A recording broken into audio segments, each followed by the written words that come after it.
니년 하나 때문에 우리 부대 전체가 감찰받게 생겼어. 진짜 뒤지고 싶어. 군 내부 비리를 파헤치던 강지우 대위는 상관들의 함정에 빠져 누명을 쓰고 군 교도소 독방에 갇힙니다. 절망의 순간 그녀의 큰아버지인 합참의장이 찾아오면서 군 전체를 향한 거대한 심판이 시작됩니다. 여러분은 오늘 어떤 시간을 보내며 제 이야기에 귀 기울여주고 계신가요? 편안하게 시청하시면서 댓글로 여러분의 소식을 알려주세요.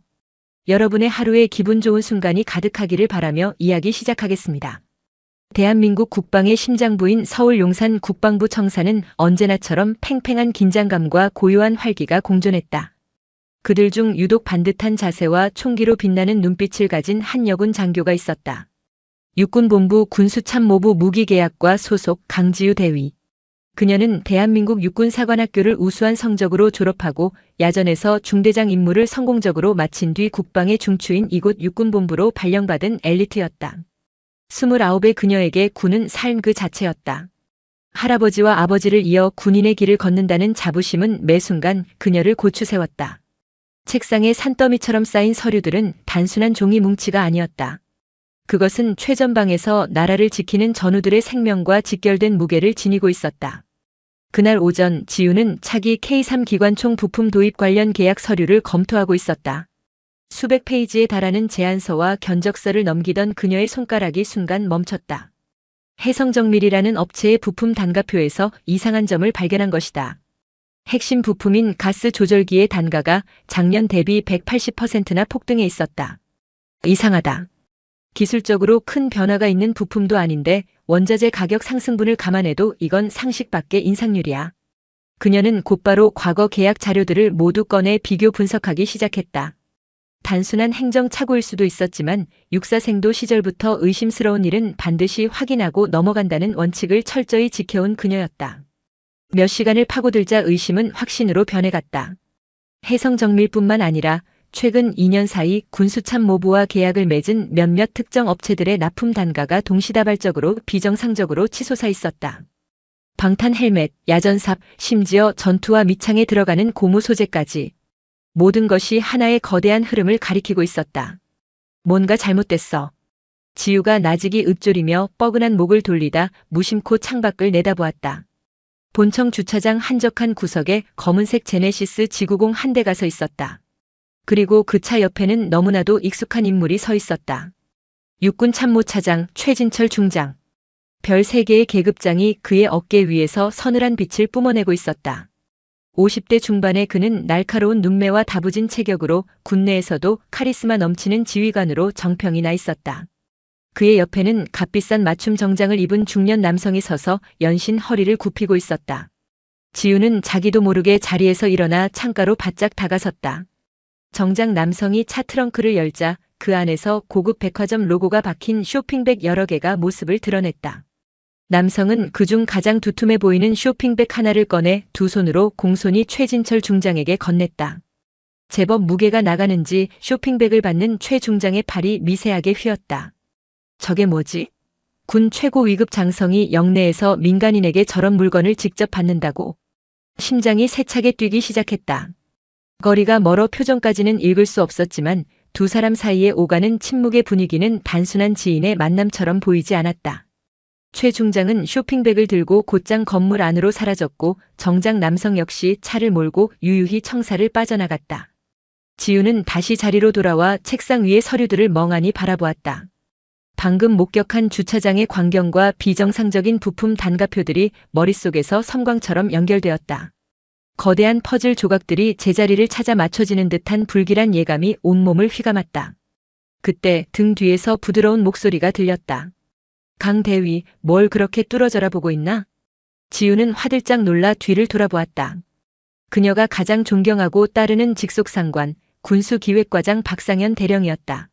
40대 초반의 그는 온화한 리더십과 뛰어난 업무 능력으로 후배들의 신망이 두터운 인물이었다.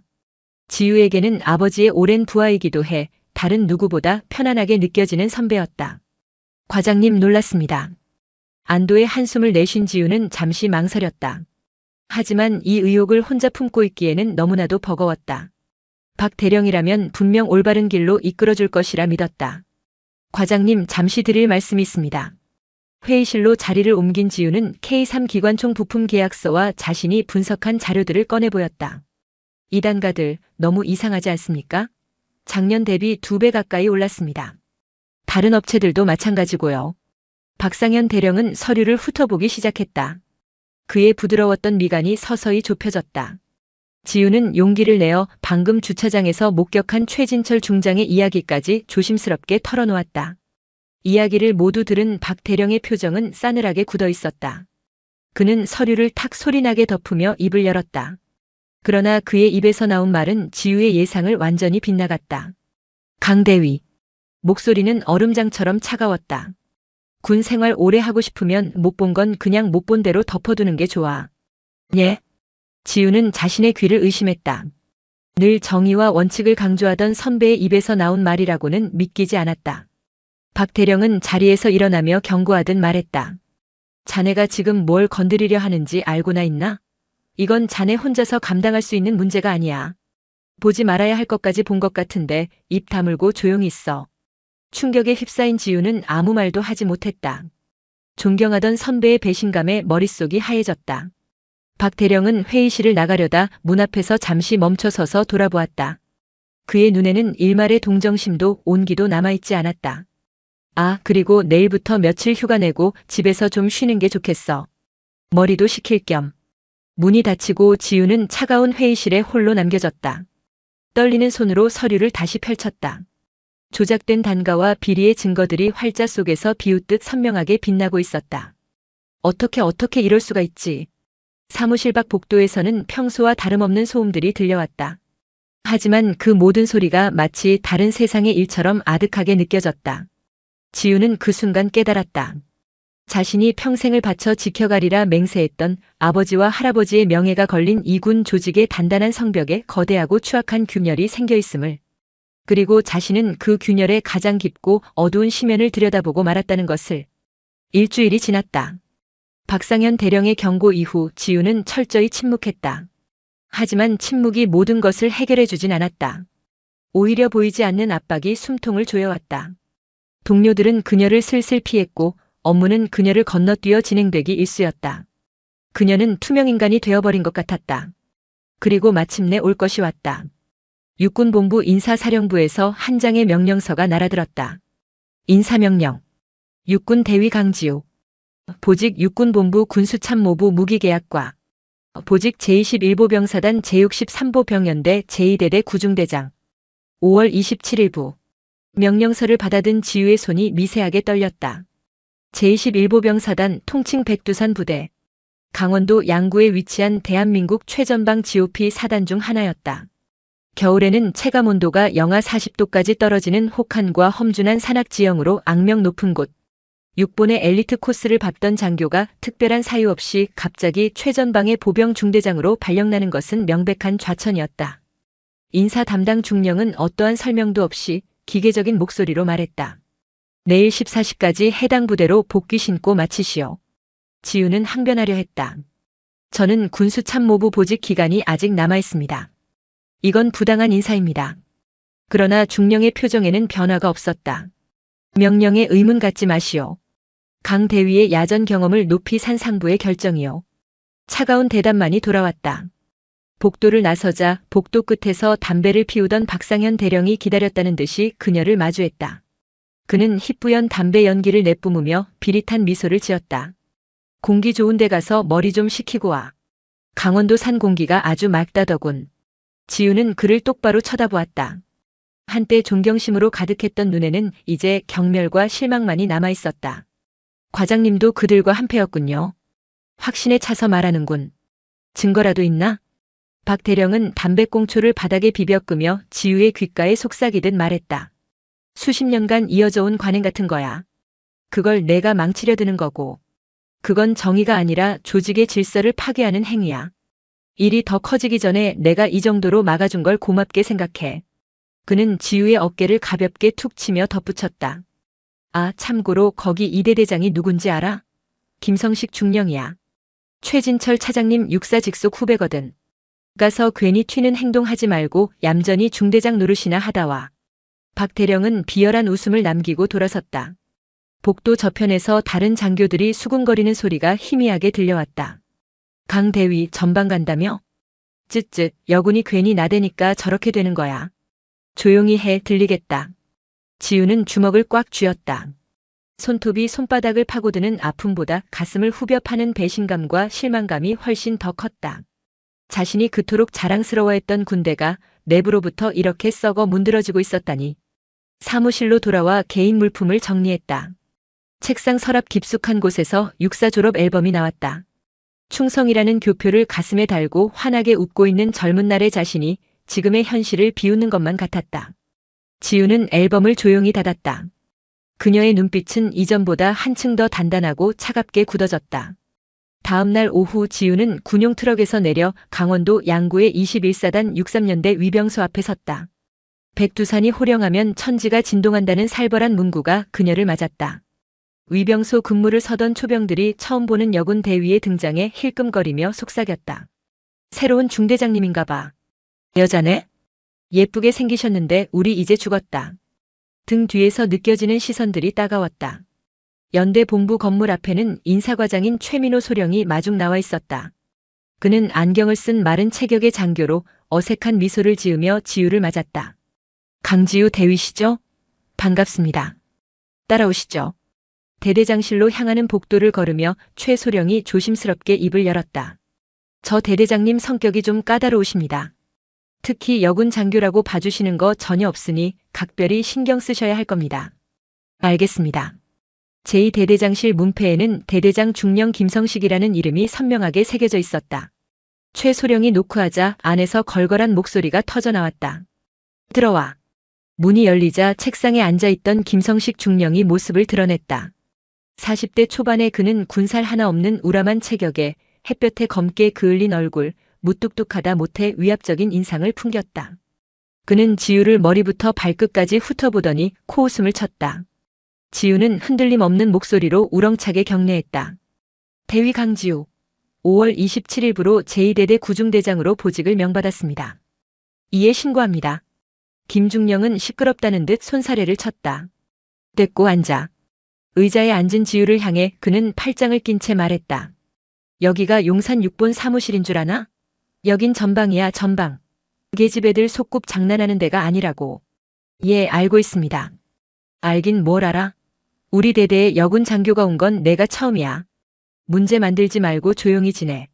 괜히 나불대다가 피곤해지지 말고. 나불대지 말고. 박상현 대령이 했던 말과 토시 하나 다르지 않았다. 지우는 그들이 하나의 끈으로 단단히 연결되어 있음을 다시 한번 확신했다. 그들의 거대한 카르텔 안에서 자신은 철저히 고립된 이방인이었다. 그날 밤 9시 이대대 연병장에서 야간 점호가 실시되었다. 구중대 병사들 80여 명이 오와 열을 맞춰 서 있었다. 지우가 그들 앞에 서자 병사들의 시선이 온통 그녀에게로 집중됐다. 작은 속삭임들이 어둠 속에서 번져나갔다. 와, 여자 중대장님 진짜 처음 본다. 몸매 장난 아니신데? 그때 김성식 중령이 성큼성큼 연병장으로 걸어 들어왔다. 그의 표정은 심상치 않았다. 중대장. 지우가 차렷 자세를 취하자 김중령은 병사들을 둘러보며 소리쳤다. 오늘부터 너희들을 지휘할 새로운 중대장 강지우 대위다. 인사 똑바로 해. 충성. 병사들의 함성이 터져나왔다. 김중령은 갑자기 목소리를 높였다. 그런데 말이야. 여자 장교라고 무시하거나 얕보는 놈들은 각오하는 게 좋을 거다. 다 똑같은 군인이야, 알겠나? 병사들이 움찔했다. 김중령은 지우를 힐끗 보며 비꼬는 투로 말을 이었다. 너희들 훈련소에서 뺑이 칠 때 우리 중대장님은 육사에서 훨씬 더 힘든 훈련을 받고 오신 분이야. 그렇지, 강대위. 맞습니다. 좋아. 그럼 우리 병사들한테 실력 한번 보여주자고. 전 중대원 대가리 박아. 순간 연병장의 모든 소음이 멎었다. 병사들은 물론 다른 중대 간부들조차 당황한 기색이 역력했다.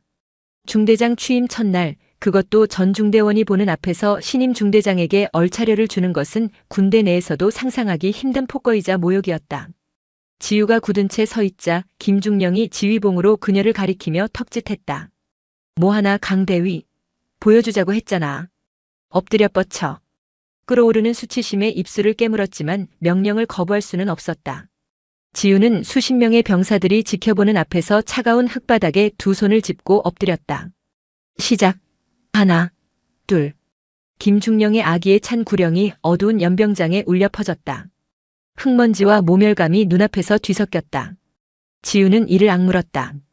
이곳은 단순한 전방부대가 아니었다. 자신에게 주어진 거대한 유배지이자 거대한 아기와 맞서 싸워야 할 최전선이었다. 백두산의 차가운 밤 공기가 상처난 자존심 위로 칼날처럼 스며들고 있었다. 98, 99, 100. 김성식 중령은 숫자 세는 것조차 귀찮다는 듯 팔짱을 낀 채 외쳤다. 자동. 그의 말이 떨어지기 무섭게 팔굽혀펴기를 하던 병사들 대부분이 추풍낙엽처럼 바닥으로 쓰러졌다. 일부는 경련을 일으키기도 했다.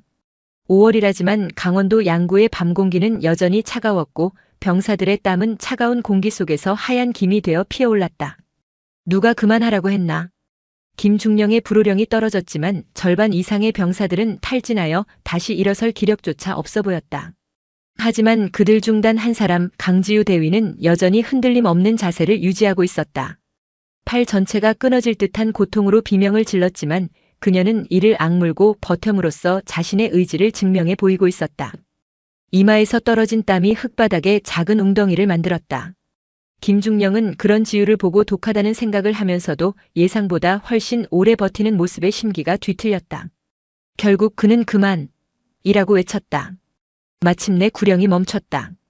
지우는 흐릿해지는 시야를 다잡으며 몸을 일으키려 했다. 하지만 팔다리가 주인의 명령을 거부했다. 온몸의 근육이 비명을 지르며 말을 듣지 않았다. 안간힘을 쓰던 그녀는 결국 균형을 잃고 우스꽝스러운 자세로 바닥에 얼굴을 박고 말았다. 푸아하. 김중령은 참지 못하고 큰 소리로 웃음을 터뜨렸다. 그를 따라 몇몇 간부들도 낄낄거렸다. 하지만 병사들은 웃지 않았다. 그들은 하나둘씩 몸을 일으키며 김중령을 바라보았다. 그들의 눈에는 분노와 경멸 그리고 자신들의 지휘관이 될 저 여장교에 대한 일말의 연민이 뒤섞여 있었다. 오늘의 이 부당한 처사가 얼마나 비열한 것인지 군 생활이 짧은 이등병조차 본능적으로 알고 있었다. 지우는 입안에 들어온 흙을 뱉어내며 간신히 몸을 일으켰다. 땀과 흙먼지로 범벅이 된 얼굴은 엉망이었지만 그녀의 눈빛만은 조금도 꺾이지 않고 횃불처럼 타오르고 있었다. 김중령이 그녀에게 다가와 젖은 군복을 손가락으로 툭툭 치며 비아냥거렸다. 역시 육사 출신이라 깡은 있네. 그래도 체력 단련은 좀 더 해야겠어. 군복 벗고 싶지 않으면 앞으로 잘하라고. 그가 경멸의 시선을 남기고 돌아서자 병사들도 해산했다. 텅 빈 연병장에 홀로 남은 지우는 어둠이 깊게 내린 하늘을 올려다보았다. 수많은 별들이 차갑게 빛나고 있었다. 그 순간 지우는 확신했다. 이곳에서의 싸움은 이제 막 시작되었으며 결코 물러서지 않을 것이라고. 정의는 반드시 승리한다고 믿었기 때문은 아니었다. 여기서 무너지면 자신을 나락으로 밀어넣은 저 거대한 부패의 사슬을 끊어낼 기회조차 영원히 사라질 것이기 때문이었다. 견뎌내자. 그녀의 목소리에는 강철 같은 의지가 담겨 있었다. 그날 이후 김성식 중령의 교묘하고 비열한 괴롭힘은 계속되었다. 불필요한 야간 훈련을 지시하거나 휴일에도 지우의 중대만 콕 집어 작업 명령을 내렸다. 모든 책임을 그녀에게 떠넘기려는 속셈이었다. 하지만 지우는 묵묵히 모든 것을 감내했다. 오히려 병사들보다 먼저 훈련장에 나갔고 가장 늦게까지 남았다. 굳은 일도 마다하지 않았다. 처음에 그녀를 의심하고 비웃던 병사들의 시선도 조금씩 바뀌기 시작했다. 저 독한 여장교가 단순히 보여주기를 하는 것이 아님을 깨달았기 때문이다. 그녀의 눈빛은 진심이었고 행동에는 거짓이 없었다. 그러던 어느 날 지우는 중대 선임하사인 황정수 중사와 함께 중대 장비 창고를 점검하고 있었다. 황 중사는 10년 넘게 이 부대에서 복무한 베테랑으로 검게 그을린 얼굴에 과묵하지만 성실함이 묻어나는 군인이었다. 중대장님 아직도 일하십니까? 좀 쉬엄쉬엄 하십시오. 걱정스러운 표정의 황 중사에게 지우는 K2 소총 부품 교체 내역서를 들어보였다. 황 중사님 혹시 이 부품들 뭔가 이상하다고 생각한 적 없으십니까? 교체 주기도 너무 작고 제가 알던 단가와 차이가 너무 큽니다. 그 말에 황 중사의 표정이 순간 굳어졌다. 그는 주위를 한번 휙 둘러보더니 목소리를 낮춰 말했다. 중대장님 혹시 저와 함께 가보실 곳이 있습니다. 황 중사가 이끈 곳은 부대 뒤편의 낡고 녹슨 보급품 창고였다. 그가 열쇠 꾸러미로 자물쇠를 열자 삐걱거리는 소리와 함께 곰팡이 냄새가 훅 끼쳐왔다. 지우가 손전등을 켜고 안으로 들어서는 순간 그녀는 자신의 눈을 의심했다. 선반 위에는 각종 장비들이 쌓여 있었지만 상태가 정상이 아니었다. 포장도 뜯지 않은 새 방독면 상자를 열자 렌즈에 금이 가 있거나 정화통이 찌그러진 불량품들이 쏟아져 나왔다.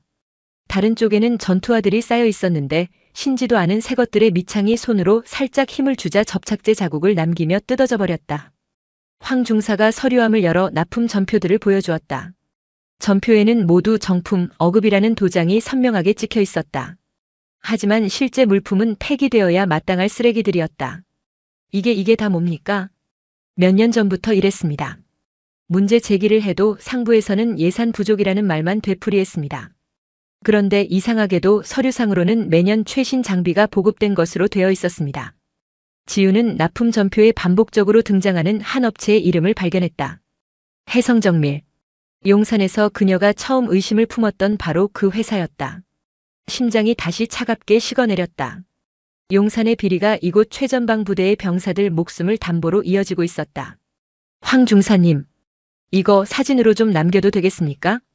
그 말에 황 중사의 얼굴이 하얗게 질렸다. 중대장님 안 됩니다. 이건 그냥 조심하시라고 보여드린 겁니다. 이런 걸로 걸고 넘어지면 중대장님만 다치십니다. 알아요. 하지만 이대로 둘 수는 없습니다. 이건 우리 병사들의 생명 문제입니다. 지우의 진지하고 흔들림 없는 눈빛에서 황 중사는 무언가를 읽었다. 오랫동안 가슴속에 묻어두었던 군인으로서의 양심이 꿈틀거렸다. 그는 깊은 한숨을 내쉬더니 결심한 듯 입을 열었다. 알겠습니다. 제가 망을 보겠습니다. 빨리 하십시오. 지우는 휴대폰을 꺼내 썩어 빠진 군수 비리의 증거들을 하나도 빠짐없이 촬영하기 시작했다. 불량 방독면, 뜯어지는 전투화, 그리고 조잡하게 만들어진 K2 소총의 놀이쇠 뭉치까지. 모든 것이 명백한 증거였다. 3일 후 청명하게 갠 하늘 아래 2대대 자동화 사격장에서 구중대의 K2 소총 사격 훈련이 시작되었다. 지우는 사선의 선 병사들 뒤에서 안전수칙을 재차 강조하고 있었다. 조준 시 호흡을 멈추고 격발 전까지는 반드시 안전장치를 걸어둘 것. 알겠나? 예, 알겠습니다. 첫 번째 사격조가 엎드려 쏴 자세를 취했다. 그 중에는 이제 갓 20살을 넘긴 김민준 일병도 있었다. 긴장한 표정이 역력한 어린 병사였다. 사격 개시. 지우의 구령이 떨어지자 탕, 탕, 탕. 요란한 총성이 산비탈을 울렸다. 그런데 바로 그때였다. 김민준 일병의 소총에서 딸깍하는 이상한 소리가 났다. 불발이었다. 당황한 김일병이 고개를 들어 총구를 들여다보려는 찰나였다. 일병, 총구 돌려. 위험해. 지우가 다급하게 소리쳤지만 이미 늦었다. 펑. 갑작스러운 폭음과 함께 김민준 일병의 소총 약실 부근이 폭발했다. 파편이 사방으로 튀었고 김일병은 비명을 지르며 뒤로 낮아빠졌다. 으악. 내 눈. 그의 얼굴이 피로 흥건했다. 튕겨나온 금속 파편이 그의 눈두덩과 이마를 찢은 것이다. 의무병. 당장 의무병 불러. 사격장은 순식간에 아수라장이 되었다.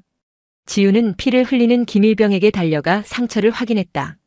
다행히 안구는 무사했지만 이마의 상처가 깊어 자칫 큰 흉터가 남을 수 있는 상황이었다. 의무병이 달려와 응급처치를 하고 김일병은 황급히 국군수도병원으로 후송되었다. 황정수 중사가 폭발한 소총의 잔해를 살폈다. 놀이쇠 뭉치가 완전히 박살나 있었다. 며칠 전 창고에서 봤던 바로 그 조잡한 불량 부품이었다. 황 중사의 얼굴이 잿빛으로 변했다. 결국 일이 터지고 말았군. 2시간 후 연대 본부 대대장실에서 사고보고 회의가 열렸다. 김성식 중령은 이미 모든 보고서 작성을 마친 상태였다. 지우는 그 내용을 보고 경악을 금치 못했다. 사고 원인 1. 중대장의 안전지도 및 감독 소홀 2. 사수 김민준 일병의 안전수칙 미준수 및 개인 조작 미숙 3. 상기 원인으로 발생한 총기 폭발 사고로 지휘관 한지우 대위에게 모든 책임이 있음. 완벽하게 왜곡되고 조작된 내용이었다. 이건 사실과 다릅니다. 지우가 항의했다. 명백한 총기 부품 불량입니다. 제가 창고에서 확인한 불량 부품과 같은 것입니다. 김성식 중령은 기다렸다는 듯이 차갑게 반문했다. 뭐? 불량 부품? 그건 강 대위의 추측일 뿐이고 내가 국과수 감식반이라도 되나? 사격 훈련 전에 장비 점검하고 이상 유무 보고하게 되어 있지 않나? 그 절차는 제대로 지켰어? 모든 총기를 분해해서 부품 하나하나 검사하는 것은 현실적으로 불가능합니다. 그건 대대장님께서도 잘 아시지 않습니까? 얼씨구. 이제 지휘관한테 말대꾸까지 하는 건가? 김중령이 책상을 콱 내리쳤다. 조용히 지내랬더니 기어코 사고를 치는군. 내년 하나 때문에 우리 부대 전체가 감찰받게 생겼어. 그는 군용 전화를 들어 헌병대 직통 번호를 눌렀다. 나 이대 대장인데. 한지우 대위, 안전수칙 위반, 관리감독 소홀, 근무 태만 명령 불복종. 이번 사건에 물을 수 있는 책임은 확실하게 다물어. 다시는 사고 못 치게 아주 뿌리를 뽑아버려. 지우는 주먹을 꽉 쥐었다. 억울함이 목구멍까지 차올랐지만 상명하복이 절대적인 군대에서 이미 거대한 카르텔의 표적이 된 하급자인 그녀가 할 수 있는 것은 아무것도 없었다. 그날 저녁 지우는 관사에서 넋을 잃고 앉아 있었다. 그때 휴대폰이 울렸다. 황정수 중사였다. 중대장님, 저 지금 병원입니다. 민준이는 다행히 수술 잘 끝났다고 합니다. 그런데 중대장님, 아까 사고 났던 소총 부품잔에 제가 몰래 챙겨왔습니다. 지우의 눈이 번쩍 뜨였다. 정말입니까? 네. 이건 누가 봐도 불량품입니다. 재질부터가 다릅니다. 제 차에 숨겨두었으니 내일 보여드리겠습니다. 전화를 끊고 지우는 안도의 한숨을 쉬었다. 아직 희망은 있었다. 결정적인 증거가 손에 들어왔다. 하지만 그녀는 아직 알지 못했다. 적들이 얼마나 교활하고 치밀하게 움직이는지를. 다음 날 새벽 6시 약속 장소인 부대 주차장으로 나간 지우는 싸늘한 아침 공기 속에서 얼어붙었다. 황 중사의 차는 있었지만 조수석 문과 트렁크가 활짝 열린 채 내부가 텅 비어 있었다. 그때 등 뒤에서 냉소적인 목소리가 들려왔다. 김성식 중령이었다. 뭘 그렇게 찾고 있나 강대위. 아, 황 중사는 어제 밤늦게 아내가 위독하다고 해서 급히 청원휴가 나갔어. 그리고 어젯밤에 차에 도둑이 들었다더군. 뭐 없어진 건 없다니 다행이지. 증거가 사라졌다. 완벽하게 계획된 함정이었다. 2시간 후 중대 사무실에 헌병대 수사관들이 들이닥쳤다. 강지우 대위. 허위보고 및 군 기강문란, 직무유기 혐의로 긴급 체포합니다. 무슨 말입니까? 수사관은 휴대폰 사진 한 장을 내밀었다. 며칠 전 황 중사와 창고 앞에서 심각하게 이야기하던 장면이 찍힌 사진이었다. 교묘한 각도에서 찍혀 마치 두 사람이 미래를 하는 것처럼 보였다. 부하와 부적절한 관계를 맺고 이를 덮기 위해 사고의 책임을 총기 결함으로 돌리려 했다는 제보가 있었습니다. 동행해 주시죠. 차가운 수갑이 지우의 손목에 채워졌다. 복도를 끌려나가자 수많은 간부와 병사들이 그녀를 지켜보고 있었다. 그들의 시선 속에는 동정, 호기심 그리고 경멸이 뒤섞여 있었다. 지우는 입술을 깨물며 고개를 빳빳이 들었다. 오후 3시 경기도 이천에 위치한 국군교도소. 지우는 차가운 콘크리트 벽으로 둘러싸인 좁은 독방에 갇혔다. 문틈으로 도시락을 밀어넣는 교도관에게 그녀는 단호하게 말했다. 전 무죄입니다. 조작된 증거입니다. 교도관은 비웃으며 돌아섰다. 그건 조사받으면서 밝혀. 여기 들어온 셔츠들은 다들 그렇게 말하더군. 문이 닫히고 완벽한 어둠과 고독 속에 남겨진 지우는 바닥으로 도시락을 밀어냈다. 그리고 그날부터 기나긴 단식 투쟁을 시작했다. 꺾이지 않는 의지를 증명할 유일한 방법이었다. 한편 같은 시각 서울 용산 합동참모본부 의장실. 미국에서 열린 한미안보협의 회의를 막 마치고 귀국한 합참의장 이정훈 대장이 집무실에 앉아 있었다. 그는 책상 위 달력을 보더니 비서실장인 오기범 중령을 불렀다. 오 중령, 오늘이 조카 지우랑 통화하는 날인데 전화 연결 좀 해보게. 이정훈 대장에게 강지우는 단순한 조카 그 이상이었다. 일찍이 여동생 부부를 사고로 잃고 유일하게 남은 핏줄이자 자신의 뒤를 이어 군인의 길을 걷는 딸과도 같은 존재였다. 잠시 후 오 중령이 곤란한 표정으로 들어왔다. 의장님, 강지우 대위와 연락이 닿지 않습니다. 그리고 이상한 점이 있습니다. 뭔가? 강 대위가 일주일 전 제21보병 사단으로 긴급 전출되었습니다. 그리고 현재는 오 중령은 차마 말을 잇지 못했다. 이정훈 대장의 눈빛이 칼날처럼 날카로워졌다. 현재는 어디에 있나? 국군 교도소에 수감 중인 것으로 확인됩니다. 순간 의장실의 공기가 얼어붙었다. 대한민국 군 서열 1위, 살아있는 전설로 불리는 노장의 눈에서 평생 본 적 없는 냉혹하고 무서운 분노가 이글거리기 시작했다. 경기도 이천의 국군교도소 정문으로 검은색 관용세단 한 대가 미끄러지듯 들어섰다. 위병소 근무자들은 번호판을 확인하는 순간 숨을 멈췄다. 육군 0001, 대한민국 합동참모의장의 차량이었다. 당황한 위병소장이 뛰어나와 경례를 붙였지만 차는 멈추지 않고 그대로 본관 건물 앞에 섰다. 교도소장이 땀을 뻘뻘 흘리며 달려나왔다. 왜 의장님? 어인일로 이 누추한 곳까지. 뒷좌석에서 내린 이정훈 대장은 그를 쳐다보지도 않았다. 평생을 군에 바친 노장의 몸에서는 감히 범접할 수 없는 서슬퍼런 기운이 뿜어져 나왔다. 강지우 대위. 면회하겠다. 예? 강 대위 말입니까? 그게 현재 징계 수용자로 분류되어 면회가. 이정훈 대장은 그제야 천천히 고개를 돌려 교도소장을 응시했다. 그 눈빛에는 어떠한 감정도 담겨 있지 않아 오히려 더 오싹했다. 마치 깊이를 알 수 없는 심연 같았다. 내가 누군지 잊었나? 낮고 조용한 목소리. 하지만 그 안에는 거역할 수 없는 무게가 실려 있었다. 교도소장은 자기도 모르게 뒷걸음질 쳤다. 아닙니다. 당장 안내해드리겠습니다. 차가운 복도를 따라 걸음을 옮기는 이 대장의 군화 소리가 유난히 크게 울렸다. 마침내 그는 한 독방의 쇠창살 앞에 멈춰섰다. 그리고 그 안의 광경을 보는 순간 수십 년간 전장을 누비며 단 한 번도 흔들린 적 없던 그의 주먹이 부르르 떨렸다. 한 줄기 희미한 불빛 아래 한때 총명함으로 빛나던 조카가 벽에 등을 기댄 채 쓰러지듯 앉아 있었다. 삐쩍 마른 몸, 푹 꺼진 두 볼 생기를 잃은 피부. 깨끗하게 다려입던 군복은 구겨진 채 헐렁하게 몸에 걸쳐져 있었다. 열흘간의 단식은 그녀의 육체를 한계까지 몰아붙인 후였다. 지우야. 그의 목소리를 들은 것일까? 강지우가 천천히, 아주 천천히 고개를 들었다. 초점을 잃었던 눈이 자신을 부른 사람을 확인하는 순간 희미하게 빛나기 시작했다. 큰아버지. 거의 소리가 나지 않을 정도로 갈라진 목소리였다. 이정훈 대장은 무릎을 굽혀 쇠창살 가까이 다가갔다. 어쩌다 이 꼴이 된 게냐? 지우는 힘겹게 몸을 일으키려 했지만 다리에 힘이 들어가지 않아 다시 주저앉고 말았다. 그녀의 눈에서 참아왔던 눈물이 툭 하고 떨어졌다. 더러운 비리를 받습니다. 가느다란 목소리로 그녀는 모든 것을 털어놓기 시작했다. 군수품 납품 단가 조작, 최진철 중장과 민간 브로커의 검은 거래, 박상현 대령의 배신과 회유, 21사단으로의 좌천, 김성식 중령의 악랄한 괴롭힘, 불량 부품으로 인한 사격장 폭발 사고, 그리고 조작된 증거와 누명까지. 증거를 전부 없앴어요. 아무도 제 말을 믿어주지 않았습니다. 이정훈 대장은 아무 말 없이 모든 것을 들었다.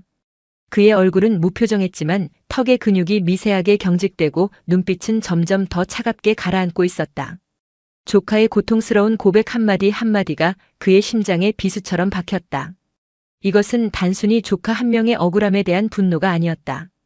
평생을 바쳐 지켜온 군 조직이 뿌리부터 썩어 문드러지고 있다는 사실에 대한 참을 수 없는 모멸감과 슬픔이었다.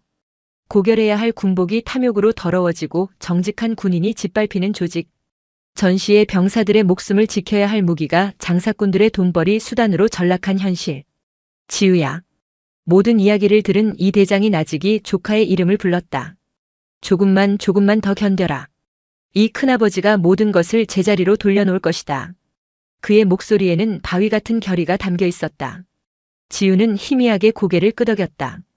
꺼져가던 희망의 불씨가 다시 타오르는 것 같았다. 이정훈 대장은 자리에서 일어나 뒤돌아섰다. 교도소장과 교도관들이 겁에 질린 채 복도 끝에서 그를 지켜보고 있었다. 의무실로 당장 옮겨. 수액을 맞추고 영양을 공급해. 털끝 하나라도 잘못되면 내 놈들 목은 내 손으로 직접 비틀어 버릴 줄 알아. 살기가 담긴 명령이었다. 그는 다시는 뒤돌아보지 않고 교도소를 걸어 나왔다. 주차장으로 향하는 그의 머릿속에서는 이미 거대한 계획이 무섭도록 빠르게 세워지고 있었다. 최진철 중장과 그 일당들. 그 썩은 뿌리를 송두리째 뽑아버리겠다는 차가운 각오가 그의 전신을 지배했다. 언제부터 장군이 장사꾼이 되었는가? 차가 출발하며 교도소를 떠났다. 그의 뒤로는 폭풍 전야의 고요함만이 남았다. 대한민국 군 역사상 가장 거대하고 처절한 숙청의 서막이 그렇게 올랐다. 그날 밤 11시 용산 합참의장실의 불은 꺼지지 않았다. 이정훈 대장과 그의 곁을 그림자처럼 지키는 비서실장 오기범 중령, 단 두 사람만이 방 안에 있었다. 오 중령은 이 대장이 육군 참모총장 시절부터 발탁해온 최측근으로 날카로운 판단력과 강직한 성품을 지닌 인물이었다. 상황은 들었을 테고 이 대장이 입을 열었다. 그의 책상 위에는 강지우 대위 관련 사건 파일과 최진철 중장의 인적사항, 그리고 군내 사조직 관련 첩보 보고서들이 흩어져 있었다. 예, 의장님. 분노를 금할 수 없습니다. 분노는 나중에 해도 늦지 않아. 지금은 냉정해야 한다. 이 대장은 창밖의 서울 야경을 바라보며 말했다. 이건 공식적인 감찰이나 수사로는 해결할 수 없는 문제다. 놈들은 이미 수십 년간 거미줄처럼 얽혀 있어. 증거인멸의 명수들이고 정치권에도 연이 닿아 있겠지. 섣불리 쳤다가는 꼬리만 자르고 끝날 거다. 오히려 역풍을 맞을 수도 있어. 그럼 어떻게 하시겠습니까? 이 대장은 자리로 돌아와 서류 하나를 오중령에게 내밀었다. 해성정밀이라는 업체명과 대표 윤태식이라는 이름이 적혀 있었다. 이놈부터 잡는다. 뱀의 머리를 직접 칠 수 없다면 도깃발을 먼저 뽑아버리는 수밖에. 오중령은 서류를 받아들었다. 제가 조사하겠습니다. 아니, 자네에게는 더 중요한 임무가 있다. 이 대장은 서랍에서 두꺼운 파일 하나를 더 꺼냈다. 표지에는 대외비차기 군단급 무인기 도입 사업 프로젝트 백두이라고 적혀 있었다. 탐욕스러운 놈들은 더 큰 먹잇감 앞에서는 경계심을 풀게 되어 있지. 우리는 그 본능을 이용한다. 그의 계획은 대담하고 치밀했다. 군 내부 감찰망을 모두 피해 비공식적인 루트를 통해 함정 수사를 진행한다는 것이었다. 오기범 중령이 신분을 위장하여 무기 브로커 윤태식에게 접근, 거액의 커미션이 걸린 프로젝트 백두의 사업권을 미끼로 그를 낚아챈다는 계획이었다. 그리고 그 과정에서 최진철 중장과의 연결고리를 입증할 결정적인 증거를 확보하는 것이 최종 목표였다. 의장님, 너무 위험한 계획입니다. 만약 발각이라도 되면 위험은 내가 감수한다. 이 대장이 오중령의 말을 잘랐다. 그의 눈빛은 흔들림이 없었다. 이 작전은 자네와 나 단둘만 아는 거다. 국방부 장관은 물론 대통령께도 사후에 보고한다. 모든 책임은 내가 진다. 할 수 있겠나? 오기범 중령은 잠시 상관의 얼굴을 바라보았다. 그의 눈에는 조국과 군에 대한 깊은 사랑, 그리고 썩은 환부를 도려내려는 비장한 각오가 서려 있었다. 그는 허리를 굽혀 경례했다. 명령만 내리십시오, 의장님. 그림자가 되어 칼을 휘두르겠습니다. 그날 이후 오기범 중령은 공식적으로 장기 해외 파견 명령을 받고 합참에서 자취를 감췄다. 그리고 며칠 후 방위사업청에서 근무하다 불미스러운 일로 퇴직한 전직 영관급 장교 김승현이라는 인물이 어두운 무기거래 시장에 등장하기 시작했다. 오 중령은 철저하게 자신을 위장했다. 말투, 걸음걸이, 심지어 술버릇까지 다른 사람으로 다시 태어났다.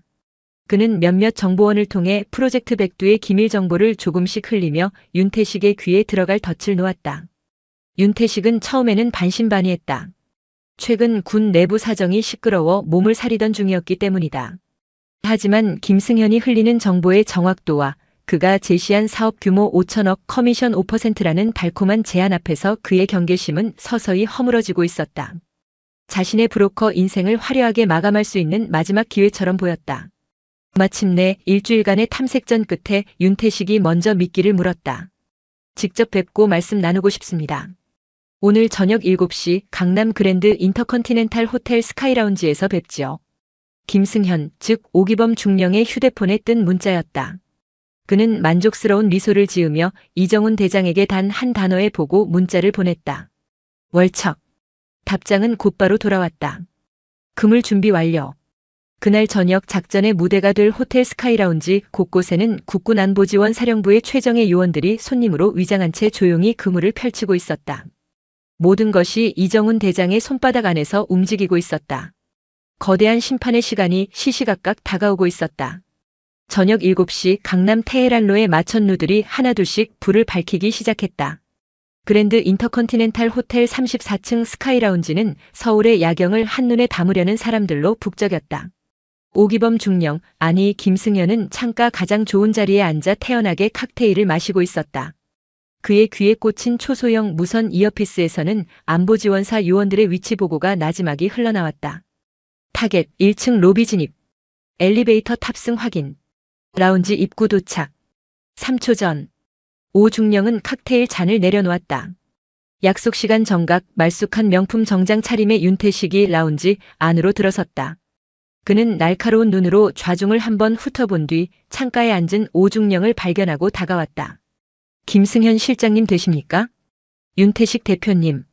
앉으시죠. 두 사람이 악수를 나누었다. 윤태식의 손은 부드러웠지만 차가웠다. 그는 자리에 앉자마자 본론부터 꺼냈다. 말씀하신 프로젝트 백두 정말 실체가 있는 겁니까? 요즘 하도 시끄러워서 말입니다. 오중령은 여유롭게 웃으며 서류 가방에서 두툼한 파일을 꺼냈다. 실제 프로젝트 백두의 기밀 계획서를 교묘하게 수정한 위조 문서였지만 전문가가 봐도 구별하기 힘들 정도로 정교했다. 백문이 불여일견이죠. 보안상 외부 유출은 절대 불가하니 여기서만 확인하시죠. 윤태식은 마른 침을 삼키며 서류를 받아들었다. 그의 눈이 빠르게 움직이며 사업 개요, 예산 규모, 요구 스펙 등을 훑었다. 보면 볼수록 그의 눈에 탐욕의 빛이 어렸다. 5천억 규모의 사업. 여기서 5%만 챙겨도 250억이었다. 이 한 건이면 지긋지긋한 브로커 생활을 청산하고 남은 평생을 호화롭게 살 수 있었다. 대단하군요. 그런데 이런 엄청난 사업을 저의 해성정밀이 맡을 수 있단 말입니까? 물론 쉽지는 않겠죠. 오중령이 말을 받았다. 이미 군침 흘리는 대기업들이 몇 군데 있습니다. 하지만 그들은 절차가 복잡하고 윗분들 챙기는 데는 인색하죠. 그는 결정적인 미끼를 던졌다. 저는 빠른 일 처리를 선호합니다. 그리고 윤 대표님께서 이쪽 일 처리, 특히 윗분들 관리에는 독보적인 능력을 가졌다고 들었습니다.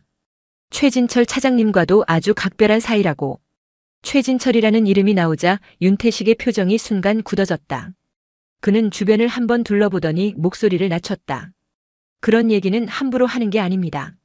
쉬쉬한다고 있는 일이 없어집니까? 오중령은 피식 웃으며 가짜 계약서 한 장을 더 꺼냈다. 사업권 이양에 관한 상호 협력 의향서라는 거창한 제목이 붙어 있었다. 대표님 시간 끌 거 없습니다. 이 의향서에 사인하시죠. 이건 정식 계약서는 아니고 우리가 내부적으로 일을 추진하기 위한 일종의 담보입니다.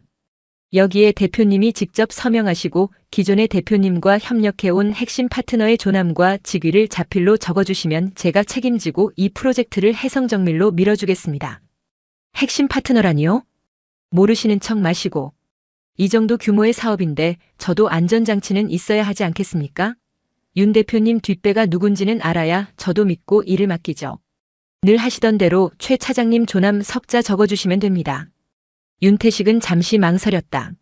자신의 손으로 직접 최진철 중장의 이름을 적는 것은 대놓고 뇌물 관계를 인정하는 꼴이었다. 하지만 눈앞에 250억이라는 돈은 그의 이성을 마비시키기에 충분했다. 게다가 이건 공식 문서도 아닌 내부 의향서라고 했다. 그는 김승현 역시 한통 속인 부패한 군인이라 굳게 믿고 있었다. 그래, 이놈도 결국 돈이 목적인 놈이야. 까짓것 이름 하나 못 써줄까? 탐욕이 이성을 집어삼키는 것은 한순간이었다.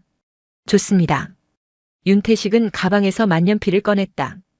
그가 의향서의 핵심 파트너 확인란에 육군 참모차장 최진철이라고 적고 그 옆에 자신의 이름을 서명하는 순간이었다. 윤태식 씨. 갑자기 등 뒤에서 들려온 차가운 목소리에 윤태식이 화들짝 놀라 고개를 들었다. 어느새 말끔한 정장 차림의 남자 넷이 테이블을 둘러싸고 있었다.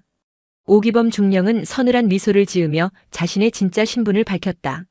합동참모본부 비서실장 오기범 중령이다. 뭐라고요? 한 요원이 안보지원사령부의 신분증을 내보이며 말했다. 군사기밀보호법 위반, 뇌물공여 및 알선수재 혐의로 현 시간부로 당신을 체포합니다. 변호사를 선임할 수 있고 불리한 진술을 거부할 권리가 있습니다. 윤태식의 얼굴이 새하얗게 질렸다. 그는 자신이 완벽한 함정에 빠졌다는 것을 깨달았다.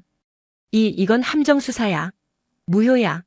그가 소리쳤지만 요원들은 아랑곳하지 않고 그의 양팔을 붙잡아 일으켰다. 오중령은 윤태식이 서명한 의향서를 집어들었다. 그곳에는 최진철이라는 이름과 함께 그의 탐욕이 선명한 잉크 자국으로 남아있었다. 그날 밤 11시 서울 내곡동에 위치한 안보지원사령부의 지하조사실. 윤태식은 처음 1시간 동안 묵비권을 행사하며 버텼다. 하지만 조사관이 테이블 위로 노트북을 열어 방금 전 호텔 라운지에서 오고 간 대화가 모두 녹음된 파일을 재생하고 그가 직접 서명한 의향서를 눈앞에 들이밀자 그의 기세는 한풀 꺾였다. 결정타는 오기범 중령이 직접 조사실로 들어와 던진 한마디였다. 윤 대표, 당신은 지금 단순 뇌물 사건의 피의자가 아니야. 프로젝트 백두는 1급 군사기밀이야. 당신은 민간인 신분으로 군사기밀을 탐지, 수집하려 했어. 이거 하나만으로도 최소 10년 최대 무기징역까지 가능해. 지금이라도 협조하면 정상 참작의 여지를 상부에 건의해보지. 선택은 당신 몫이야. 최고 권력자의 의지가 실린 압박. 윤태식의 마지막 방어선이 완전히 무너져 내렸다. 그는 결국 모든 것을 자백하기 시작했다. 지난 10년간 최진철 중장을 비롯한 군 고위급 장성들에게 어떻게 뇌물을 상납하고 군수품 가격을 부풀려 막대한 비자금을 조성했는지, 그 돈이 누구에게 흘러들어갔는지, 그의 입에서는 군을 좀먹어온 추악한 비리의 주역들 이름이 본물처럼 터져나왔다. 육군 참모차장뿐만 아니라 해군과 공군의 장성들, 방위사업청의 고위 간부들까지 거대한 군피아의 실체가 드러나는 순간이었다. 새벽 2시 모든 자백을 확보한 오 중령은 합참의장실로 향했다. 이정훈 대장은 잠을 자지 않고 그를 기다리고 있었다. 성공했습니다. 예상보다 더 큰 거물들이 얽혀 있었습니다. 수고했다. 이 대장은 담담하게 보고를 받았다.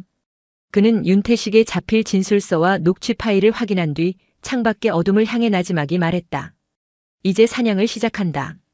다음 날 오전 9시 합참의장 주재로 긴급 전군 주요 지휘관 회의가 소집되었다. 화상으로 진행된 회의에는 각군 참모총장과 군단장급 이상 지휘관들이 모두 참석했다. 최진철 중장도 아무것도 모른 채 자신의 집무실에서 화면을 통해 회의에 참석했다. 이정훈 대장은 서두에 최근 북한의 도발 동향과 군사 대비 태세를 점검하며 평소와 다름없이 회의를 진행했다. 참석자들의 긴장이 풀릴 무렵 그가 갑자기 차가운 목소리로 말했다. 그런데 적은 비단 휴전선 너머에만 있는 것이 아닌 것 같소. 순간 회의장 분위기가 싸늘하게 얼어붙었다. 이 대장은 최진철 중장의 얼굴이 나오고 있는 화면을 똑바로 응시했다. 최진철 차장. 예, 의장님. 어젯밤 강남에서 좋은 계약건이 하나 있었던 모양이던데. 최진철 중장의 얼굴이 파랗게 질렸다. 강남 계약이라는 단어에 심장이 쿵 하고 내려앉았다. 이정훈 대장은 오기범 중령에게 눈짓했다. 오 중령은 회의에 참석한 모든 지휘관의 모니터에 한 개의 파일을 전송했다. 파일 안에는 윤태식이 호텔에서 서명한 의향서 스캔본과 그의 자백이 담긴 영상의 일부가 들어있었다. 이게 무슨 최 중장은 말을 잇지 못하고 더듬거렸다. 지금부터 국군안보지원사령부는 육군 참모차장 최진철 중장을 군형법상 뇌물수수 및 직권남용 혐의로 직위 해제하고 긴급 체포한다. 각 부대에 파견된 안보지원사 요원들은 지금 즉시 윤태식의 진술서에 언급된 모든 예하부대장 및 참모들을 체포하여 압송하도록. 그의 말이 떨어지기 무섭게 최진철 중장의 집무실 문이 거칠게 열리고 안보지원사 수사관들이 들이닥쳤다. 화면 속에서 최 중장이 끌려나가는 모습이 모든 지휘관에게 생중계되었다. 다른 군단 사단에서도 동시에 비명과 고함이 터져나왔다. 대한민국군 역사상 유례없는 대대적인 동시 숙청 작전이 시작된 것이다. 회의에 참석했던 장성들은 경악을 금치 못했다. 그들은 자신들이 보고 있는 장면이 현실이라는 것을 믿을 수 없었다. 이정훈 대장은 얼어붙은 그들을 향해 마지막 선언을 했다. 우리 군의 썩은 부위를 오늘부로 모두 도려낸다. 국가안보에 구멍을 낸 자들은 지휘 고하를 막론하고 그 누구도 용서하지 않을 것이다. 이 시간부로 군의 지휘권은 합참의장인 내가 직접 통제한다. 이 모든 상황은 대통령께도 이미 보고되었다. 각급 부대는 동요하지 말고 복무에만 전념하도록. 이상. 그의 목소리는 회의실을 넘어 대한민국 전군의 천둥처럼 울려 퍼졌다. 부패의 거대한 바벨탑이 무너져 내리는 굉음이었다. 백두산 호랑이의 포효가 마침내 시작된 것이다. 이정훈 합참의장의 선전포고와 함께 시작된 숙청의 칼날은 그야말로 전광석화 같았다. 육군본부 군수참모부와 방위사업청을 시작으로 각군 본부와 예하사령부까지 수십 년간 군의 혈관을 막아온 부패의 종양들이 동시다발적으로 터져나왔다. 최진철 중장이 체포된 지 불과 반나절 만에 현역 장성 10여 명, 영관급 장교 50여 명, 그리고 그들과 결탁한 군무원과 민간업자들이 줄줄이 쇠고랑을 찼다. 대한민국 군 창설 이래 최대 규모의 숙청이었다. 용산 국방부 청사는 그야말로 벌집을 쑤셔놓은 듯했다. 안보지원사령부 수사관들이 들이닥쳐 주요 사무실을 압수수색하고 컴퓨터와 서류들을 봉인했다. 복도에서는 여기저기서 고성과 비명이 터져나왔고 어제까지 동료였던 이들이 수갑을 찬 채 끌려나가는 모습이 목격되었다. 살아남은 자들은 공포에 질린 채 자신의 책상에 못 박힌 듯 앉아 숨을 죽였다. 누가 다음 차례가 될지 아무도 몰랐다. 숙청의 칼날은 강지우를 나락으로 밀어넣었던 자들도 비켜가지 않았다. 육군본부 군수기획과장 박상현 대령은 자신의 사무실에서 체포되었다. 그는 윤태식의 장부에서 최진철 중장 다음으로 가장 많이 이름이 언급된 인물이었다. 그는 마지막까지 자신의 결백을 주장하며 발버둥 쳤다. 나는 시키는 대로 했을 뿐이요. 군인으로서 상부의 명령에 따랐을 뿐이라고. 하지만 그의 비겁한 변명은 통하지 않았다. 수사관이 그의 개인 계좌에서 발견된 수억 원대의 불법 자금 내역을 들이밀자 그는 결국 고개를 떨궜다. 한때 온화한 리더십으로 존경받던 그의 얼굴에는 탐욕과 배신으로 얼룩진 추악한 민낯만이 남아있었다. 한편 강원도 양구 21사단에서는 더 극적인 장면이 연출되었다. 제2대대장 김성식 중령은 합참의 화상회의가 끝난 직후 무언가 잘못되었음을 직감했다. 그는 곧장 사복으로 갈아입고 부대를 빠져나가려 했다. 하지만 그의 산타페 차량이 위병소를 통과하려는 순간 이미 대기하고 있던 헌병들이 그의 차를 가로막았다. 김성식 중령님, 잠시 검문 있겠습니다. 김 중령은 차를 돌려 미친 듯이 달아나기 시작했다. 그러나 부대 지형은 그의 손바닥 아니었듯 헌병들의 손바닥 아니기도 했다. 막다른 길에 몰린 그는 차를 버리고 야산으로 도망쳤다. 하지만 체계적인 포위망을 뚫을 수는 없었다. 결국 그는 젊은 병사들에게 붙잡혀 진흙탕 속에서 처참하게 무릎을 꿇었다. 이거나, 너희가 뭔데 날 체포해? 영장 가져왔어? 그에게 수갑을 채운 것은 불과 몇 달 전까지 그가 빠릿빠릿하지 못하다며 구타했던 한 상병이었다. 상병은 아무 말 없이 차가운 눈으로 그를 내려다보며 구속영장을 그의 얼굴 앞에 펼쳐 보였다. 김성식 중령은 자신이 괴롭히고 멸시했던 병사들 손에 잡히는 최악의 굴욕을 맛보며 절망했다. 이 모든 과정은 철저히 언론에 공개되었다. 이정훈 대장은 이번 숙청이 단순한 내부 감찰이 아니라 국민의 감시 아래 진행되는 대수술임을 명확히 했다. 방송사 카메라들은 수갑을 차고 고개를 숙인 채 조사실로 향하는 장성들의 모습을 연일 내보냈다. 국민들은 충격과 분노에 휩싸였다. 하지만 한편으로는 군의 썩은 환부를 도려내는 이정훈 대장의 결단에 아낌없는 지지와 응원을 보냈다. 국방부 홈페이지 게시판은 그를 응원하는 글로 마비될 지경이었다. 상황이 이렇게 되자 정치권도 더 이상 침묵할 수 없었다.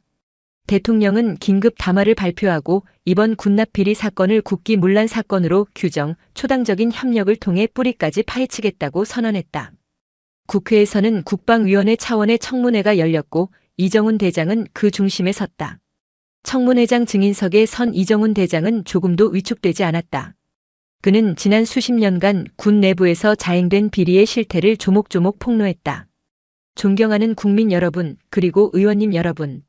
지난 수십 년간 우리 군에서 벌어진 납품 비리의 규모는 확인된 것만 수천억 원에 달합니다.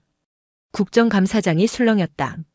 이들은 브로커와 결탁하여 우리 장병들의 목숨을 담보로 자신들의 배를 채웠습니다.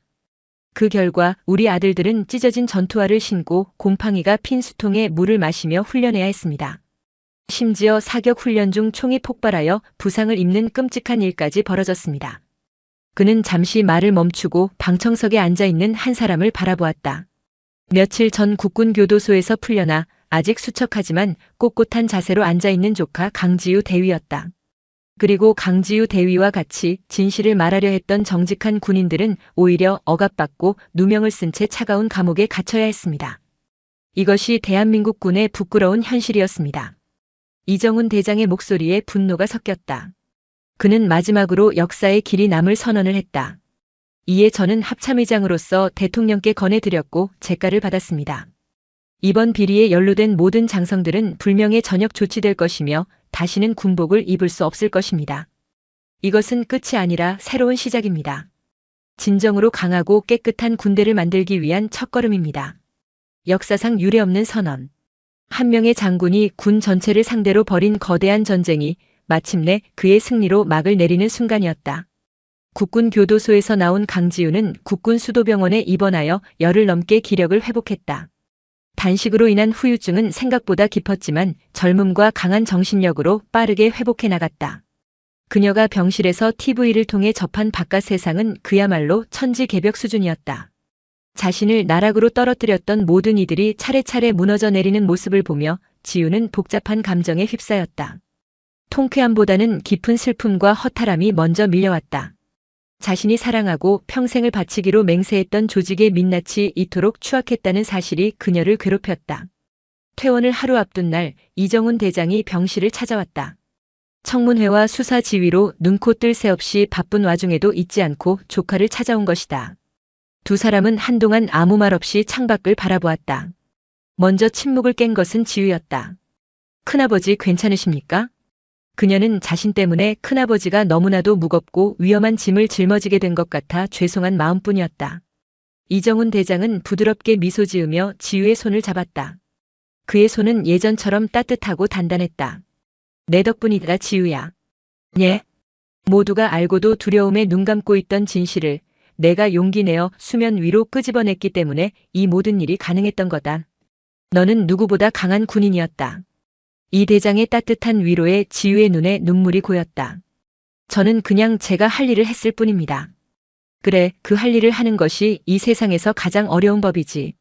이제 일어나서 다시 시작하자. 내가 꿈꾸던 진짜 군대를 이제부터 우리가 함께 만들어가는 거다. 다음 날 지우는 퇴원 수속을 밟고 병원을 나섰다. 눈부신 햇살이 그녀를 맞았다. 오랜만에 보는 따뜻한 빛이었다. 그녀의 얼굴에도 희미한 미소가 번졌다. 6개월 후 강원도 양구 21사단 63년대 훈련장. 다시 구중대장으로 복귀한 강지우는 이전보다 훨씬 더 활기찬 모습으로 병사들을 지휘하고 있었다. 그녀의 목소리에는 자신감이 넘쳤다. 내일부터 혹한기 전술 행군이다. 전투화, 방한 장비 이상 유무 다시 한번 철저하게 확인하도록. 병사들은 새로 보급된 최신형 방한 전투화를 신으며 감탄사를 연발했다.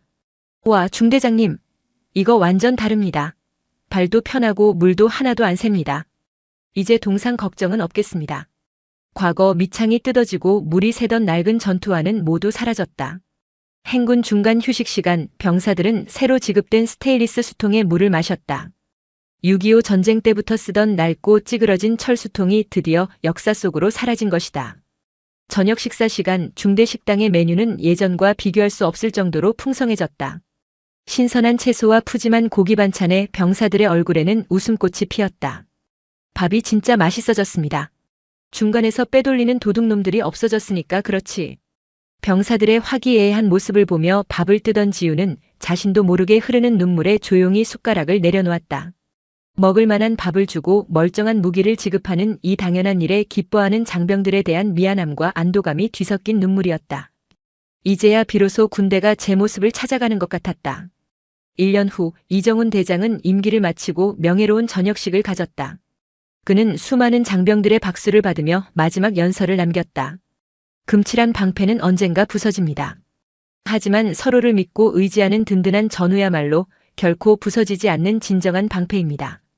이제 저는 민간인으로 돌아가지만 여러분이 서로의 방패가 되어 이 나라를 굳건히 지켜주리라 믿습니다.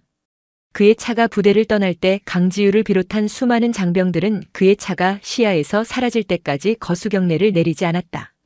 진정한 군인을 만들어준 것에 대한 감사와 그 의지를 이어가겠다는 다짐이 담긴 경례였다. 차가운 쇠창살 아래서 시작된 한여군 장교의 외로운 싸움은 마침내 대한민국군 전체를 바꾸는 거대한 개혁의 불꽃으로 타올랐다. 어둠이 걷히고 길고 길었던 싸움 끝에 마침내 정의의 새벽이 밝아오고 있었다. 이 가짜 군복은 또 뭐야? 할배, 이 옷 동묘에서 주었지? 손주를 보기 위해 한달음에 달려온 노병에게 쏟아지는 차가운 경멸과 무시. 하지만 낡은 군복 속에 숨겨진 것은 동묘의 고물이 아닌 모두가 고개 숙이는 살아있는 전설의 무게였습니다. 곧 한 통의 전화가 모든 것을 뒤엎고 진짜 명예가 무엇인지 증명하기 시작합니다. 2024년 7월 새벽 4시. 세상 모든 것이 정지한 듯한 그 시간에 2층짜리 낡은 주택의 가장 꼭대기층, 손바닥만 한 옥탑방에 불이 켜졌다. 방의 주인은 올해 85의 박태진 할아버지였다. 그의 하루는 언제나 남들보다 서너 시간 먼저 시작되었다. 좁은 방 한쪽 벽에는 낡고 색바랜 군복 한 벌이 옷걸이에 걸려 먼지 하나 없이 반듯하게 걸려 있었다. 그 옆으로는 빛바랜 흑백 사진 한 장이 낡은 나무 액자에 담겨 있었다. 1960년대 후반 맹렬했던 베트남의 정글 속에서 찍은 사진이었다. 앳된 얼굴의 청년 박태진과 그의 전우들이 진흙투성이 군복을 입고 어깨동무를 한 채 환하게 웃고 있었다. 사진 속 청년들의 눈빛은 두려움과 고단함 속에서도 꺾이지 않는 푸른 기상으로 빛나고 있었다. 태진 할아버지는 조용히 일어나 벽에 걸린 달력을 물끄러미 바라보았다. 오늘 날짜 위에는 붉은색 동그라미가 여러 겹쳐져 있었다. 그 옆에는 삐뚤빼뚤하지만 힘있는 글씨로 우리 강아지 로운이 수료식이라고 적혀 있었다. 벌써 그날이 왔구만. 나지막이 은조리는 그의 목소리에는 깊은 세월의 흔적과 함께 설렘이 묻어났다. 하나뿐인 손주 이로운. 어릴 적부터 유난히 할아버지를 따랐던 그 아이가 작대기 같은 몸으로 해병대에 가겠다고 했을 때 집안은 발칵 뒤집혔다. 아들 내외는 요즘 세상에 누가 사서 고생하냐며 펄펄 뛰었지만 로운이는 고집을 꺾지 않았다. 할아버지가 걸어오신 길이 자랑스러워서요. 저도 한 번은 진짜 사나이가 되어보고 싶어요. 그 한마디에 태진 할아버지는 더 이상 손주를 말릴 수 없었다. 그저 말없이 손주의 등을 두드려 주었을 뿐이다. 그렇게 떠나보낸 손주가 6주간의 맹렬한 훈련을 마치고 드디어 진짜 해병으로 거듭나는 날. 태진 할아버지는 며칠 전부터 오늘을 위해 모든 것을 준비했다. 그는 조심스럽게 부엌으로 향했다. 옥탑방에 딸린 부엌이라고 해봐야 낡은 싱크대와 휴대용 가스버너 하나가 전부였다. 그는 며칠 전 큰맘 먹고 정육점에서 사온 한우를 꺼냈다. 손주가 가장 좋아하는 소불고기를 해줄 요량이었다. 이놈아, 훈련소밥이 입에 맞을 리가 없지. 이거라도 실컷 먹여야. 혼잣말을 하며 그는 익숙한 솜씨로 고기를 양념에 재우기 시작했다. 간장, 설탕, 다진 마늘과 파, 후추를 섞어 조물조물 묻히는 그의 손등에는 검버섯과 함께 굵고 깊은 흉터들이 자리 잡고 있었다. 젊은 날 이국의 정글에서 적의 파편과 칼날이 남기고 간 영광의 상처들이었다. 고기를 재워놓고 나서는 계란말이를 준비했다. 계란을 여러 개 풀어 곱게 채 썬 당근과 파를 넣고 정성껏 부쳐냈다. 혹여나 모양이 흐트러질까 긴발에 단단히 말아 식히는 모습은 마치 중요한 의식을 치르는 장인처럼 진지했다. 마지막으로 보온 도시락통에 갓 지은 따끈한 밥을 가득 눌러 담고 정성껏 만든 불고기와 계란말이 그리고 손수 담근 깻잎장아찌와 멸치볶음을 차곡차곡 채웠다.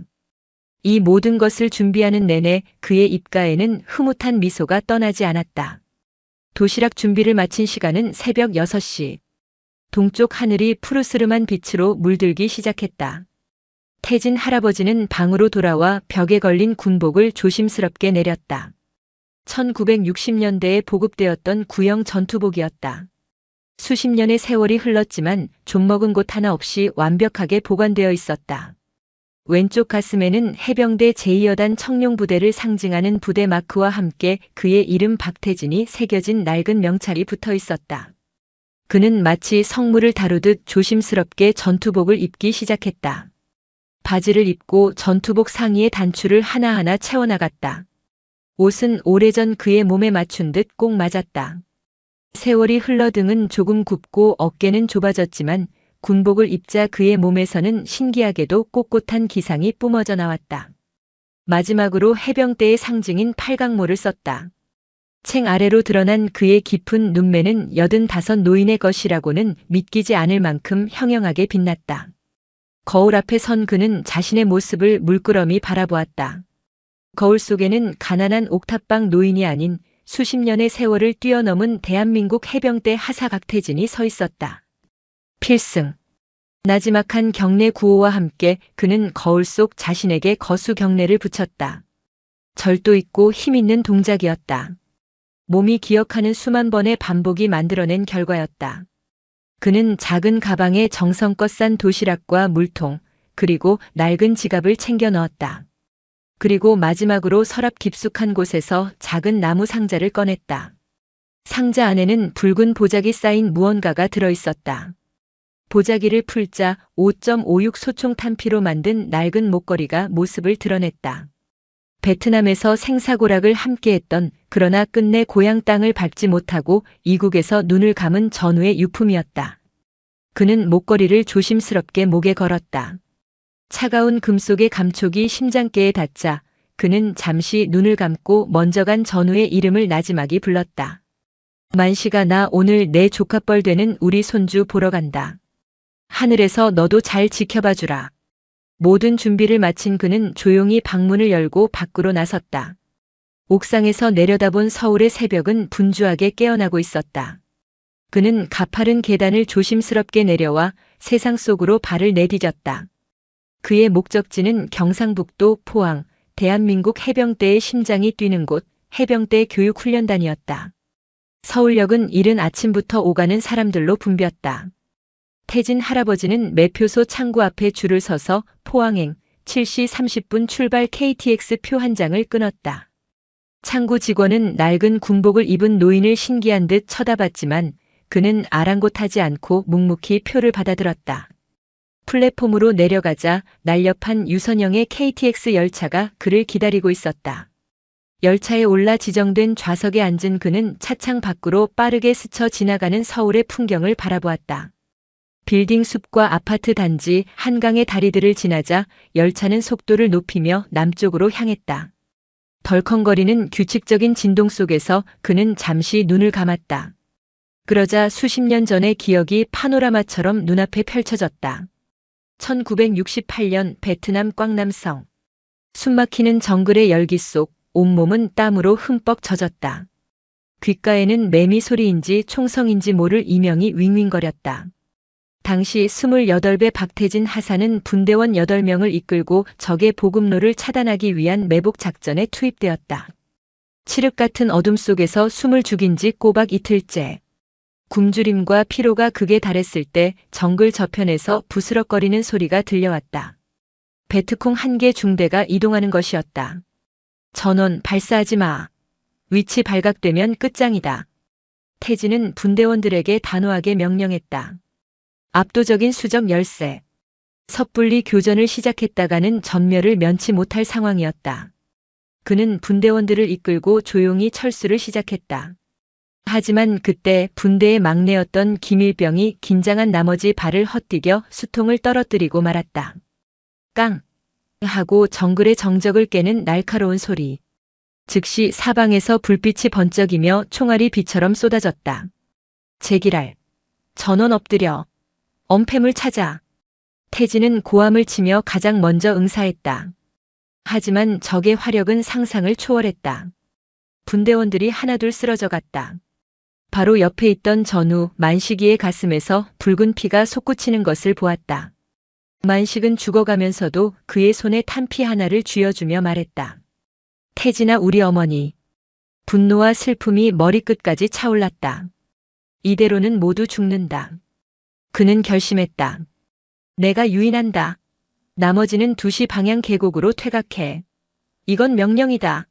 그는 남은 수류탄 3발을 허리에 차고 적의 화망 속으로 뛰쳐나갔다. 이 빌어먹을 놈들아. 나 여기 있다. 고함을 치며 총을 난사하자 적의 화력이 그에게 집중되었다. 그 틈을 타 살아남은 분대원 3명이 간신히 퇴로를 확보할 수 있었다.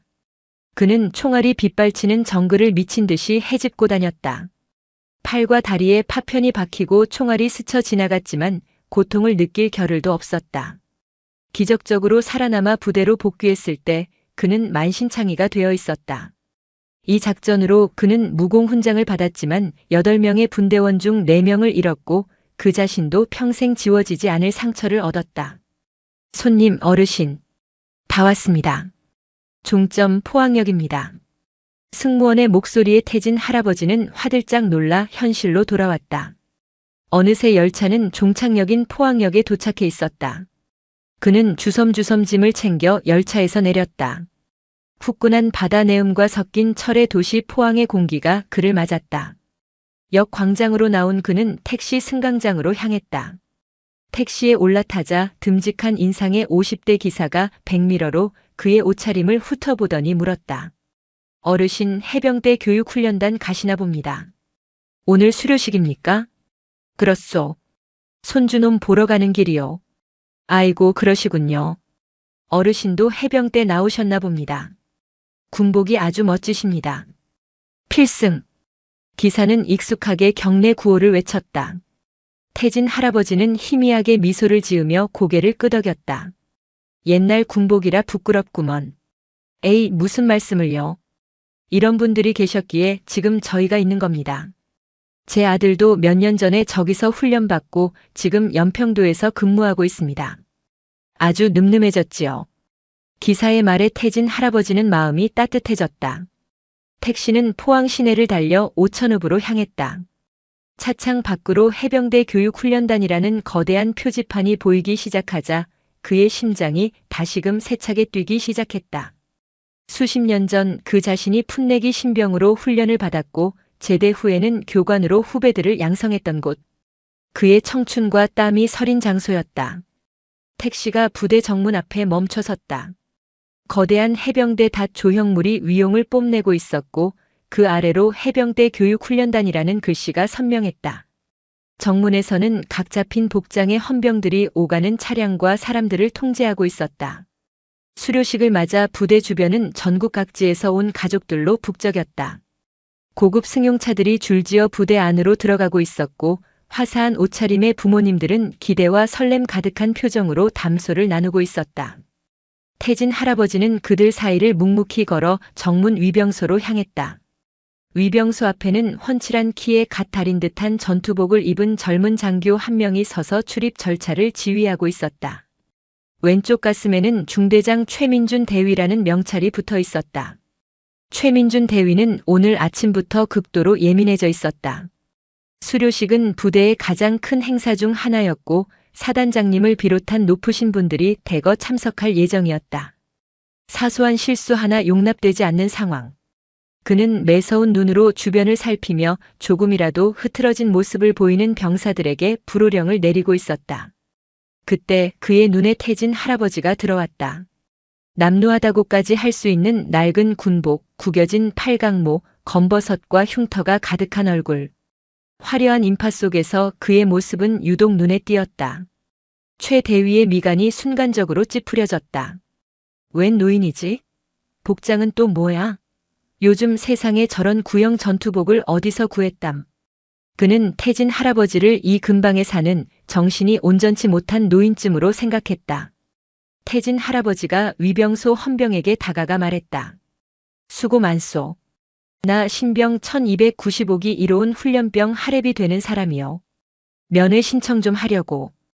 헌병은 절차에 따라 신분증을 요구하려던 참이었다. 그때 상황을 지휘하던 최민준 대위가 매서운 눈으로 다가왔다.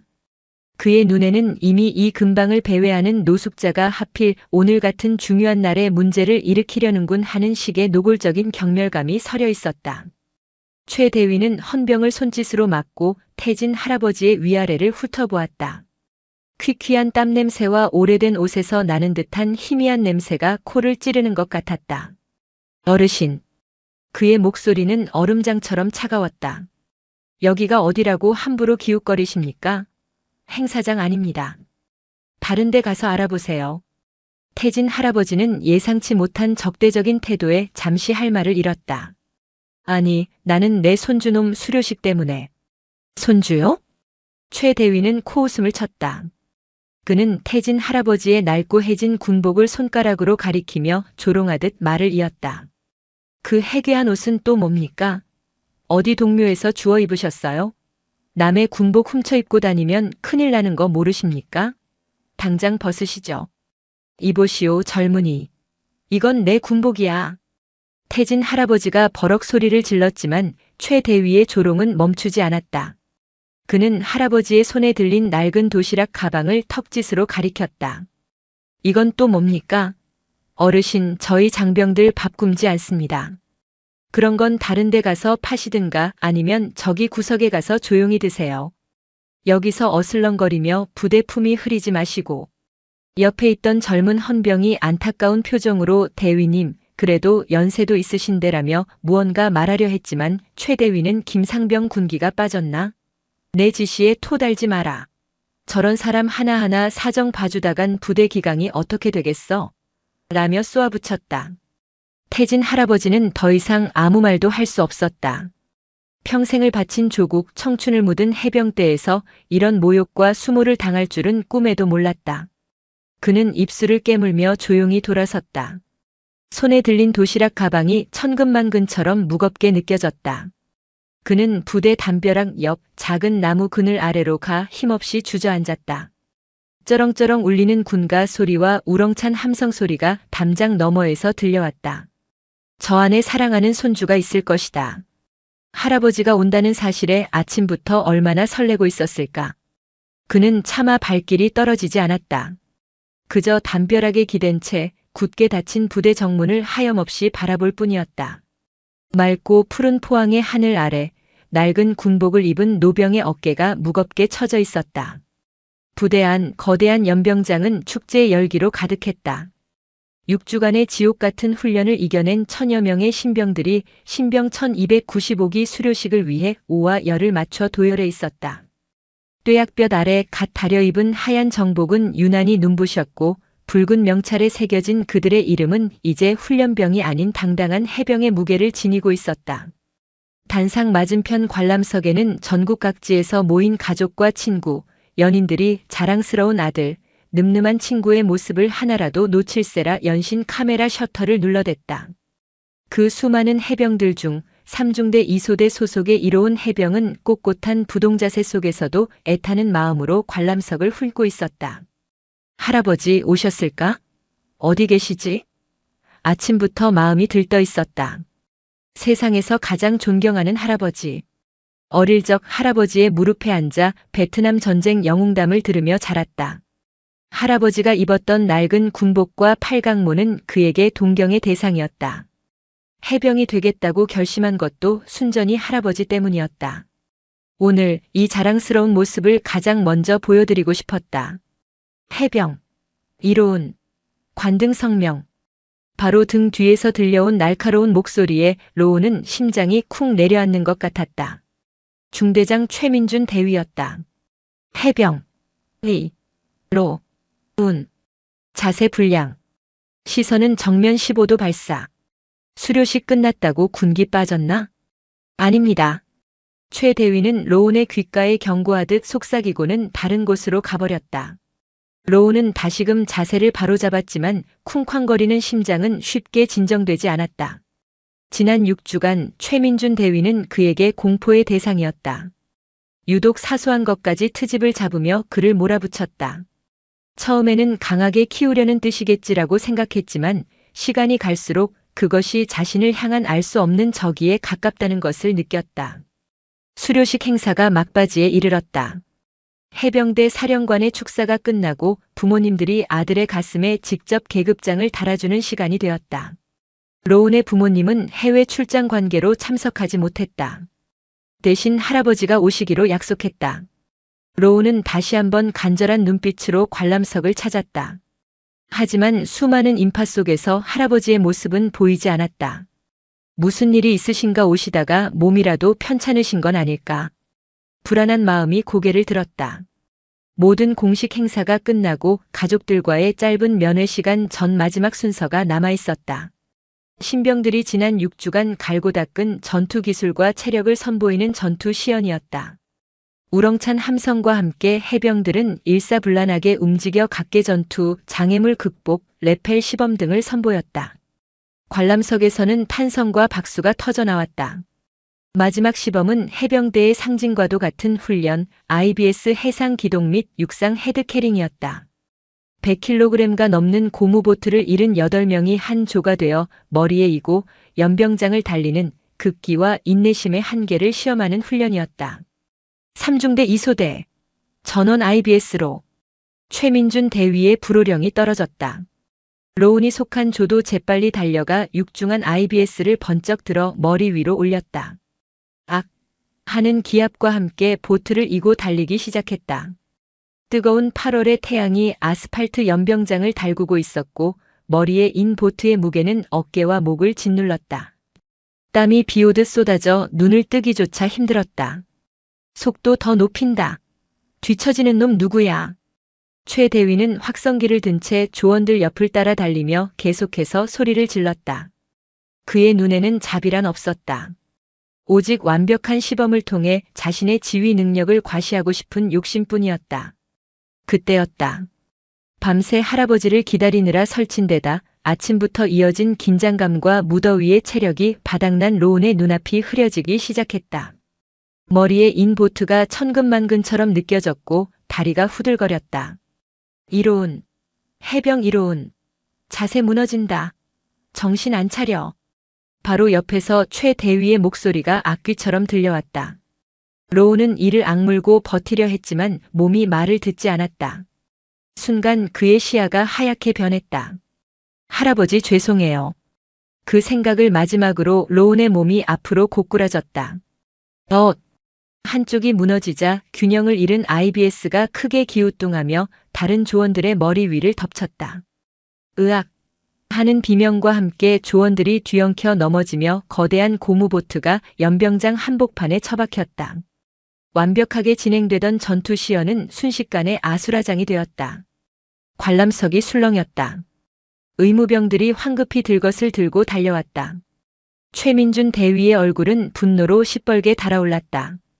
그는 쓰러져 의식을 잃은 로운을 노려보며 들것에 실려가는 와중에도 욕설을 내뱉었다. 빌어먹을 자식. 저놈 하나 때문에 다 망쳤어. 의무실로 대충 던져놔. 그의 귀에는 아들을 걱정하는 가족들의 수군거림도 상황의 심각성을 알리는 부사관의 보고도 들리지 않았다. 오직 자신의 커리어에 흠집이 생겼다는 분노만이 가득했다. 삐뽀삐뽀. 부대 담벼락 너머로 다급한 구급차 사이렌 소리가 울려 퍼졌다. 나무 그늘 아래 멍하니 앉아있던 박태진 할아버지의 귀에 그 소리가 날카롭게 박혔다. 순간 불길한 예감이 그의 온몸을 휘감았다. 무슨 일이지? 설마. 그의 심장이 철렁 내려앉았다.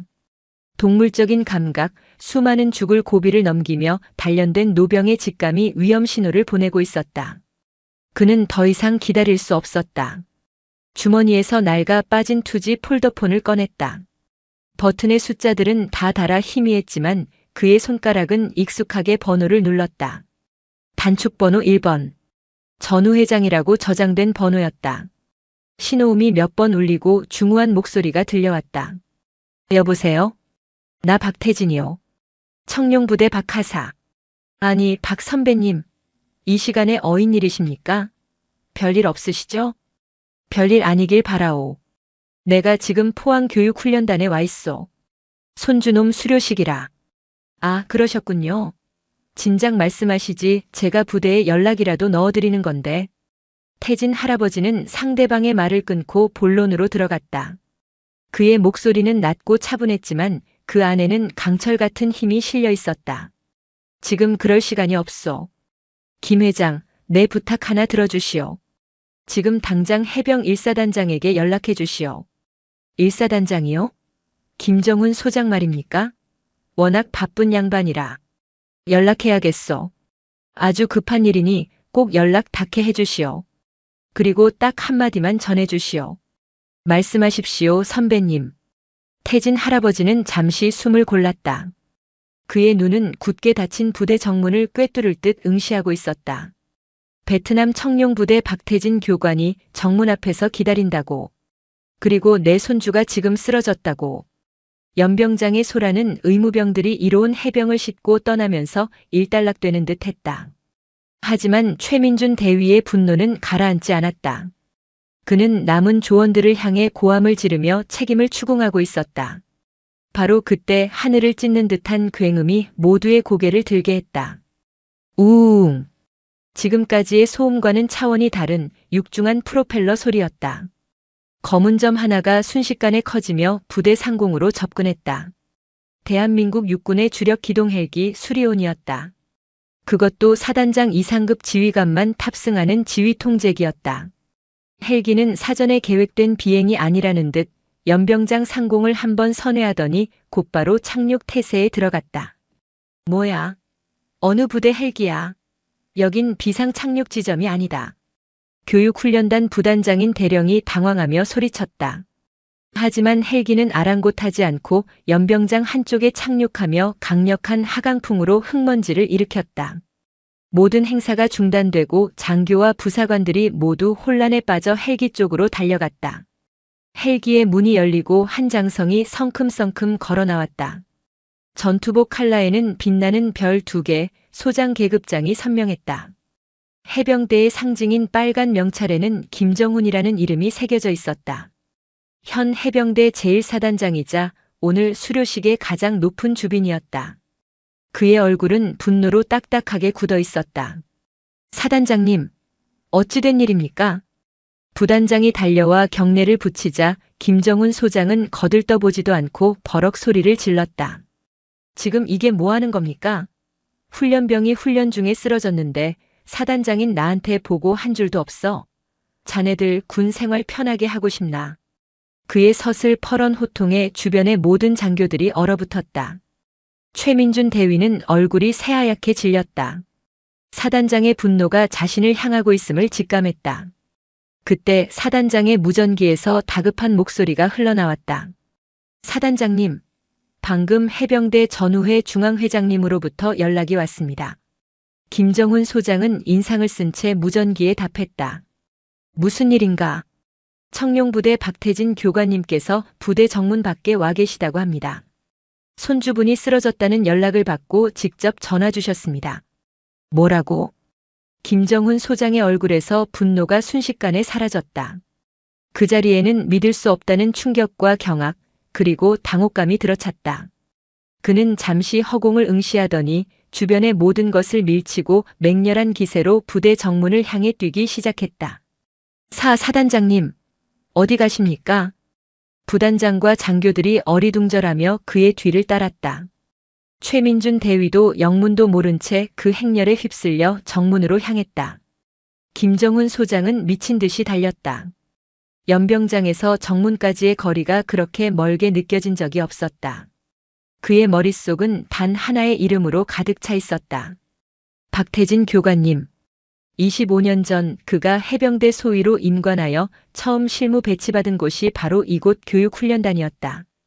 그때 그의 소대장 교관이 바로 박태진 하사였다.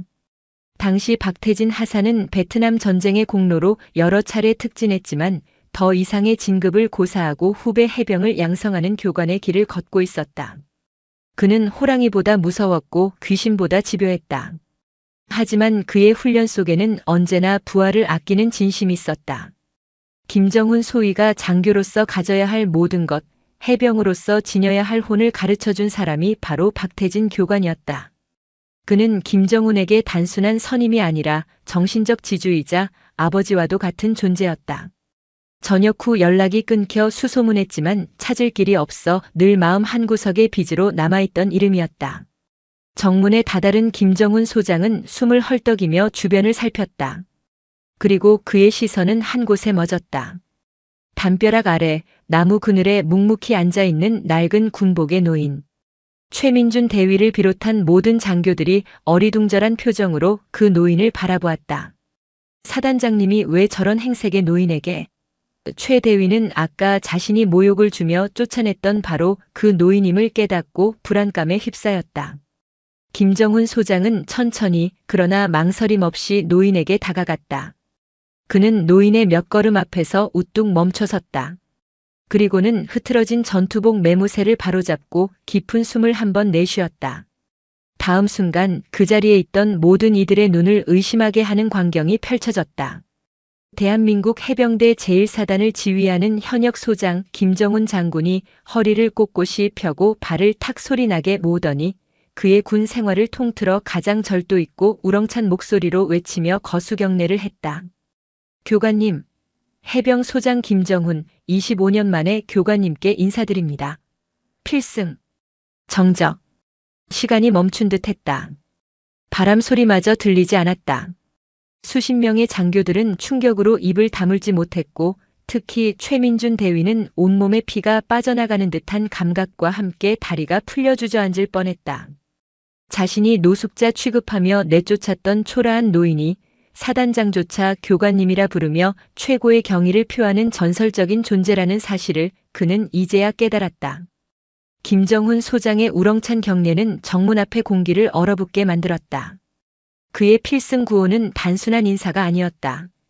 그것은 25년의 세월을 뛰어넘어 스승에게 바치는 존경이었고 잊고 있던 해병의 혼을 다시 마주한 한 장군의 회한 섞인 외침이었다.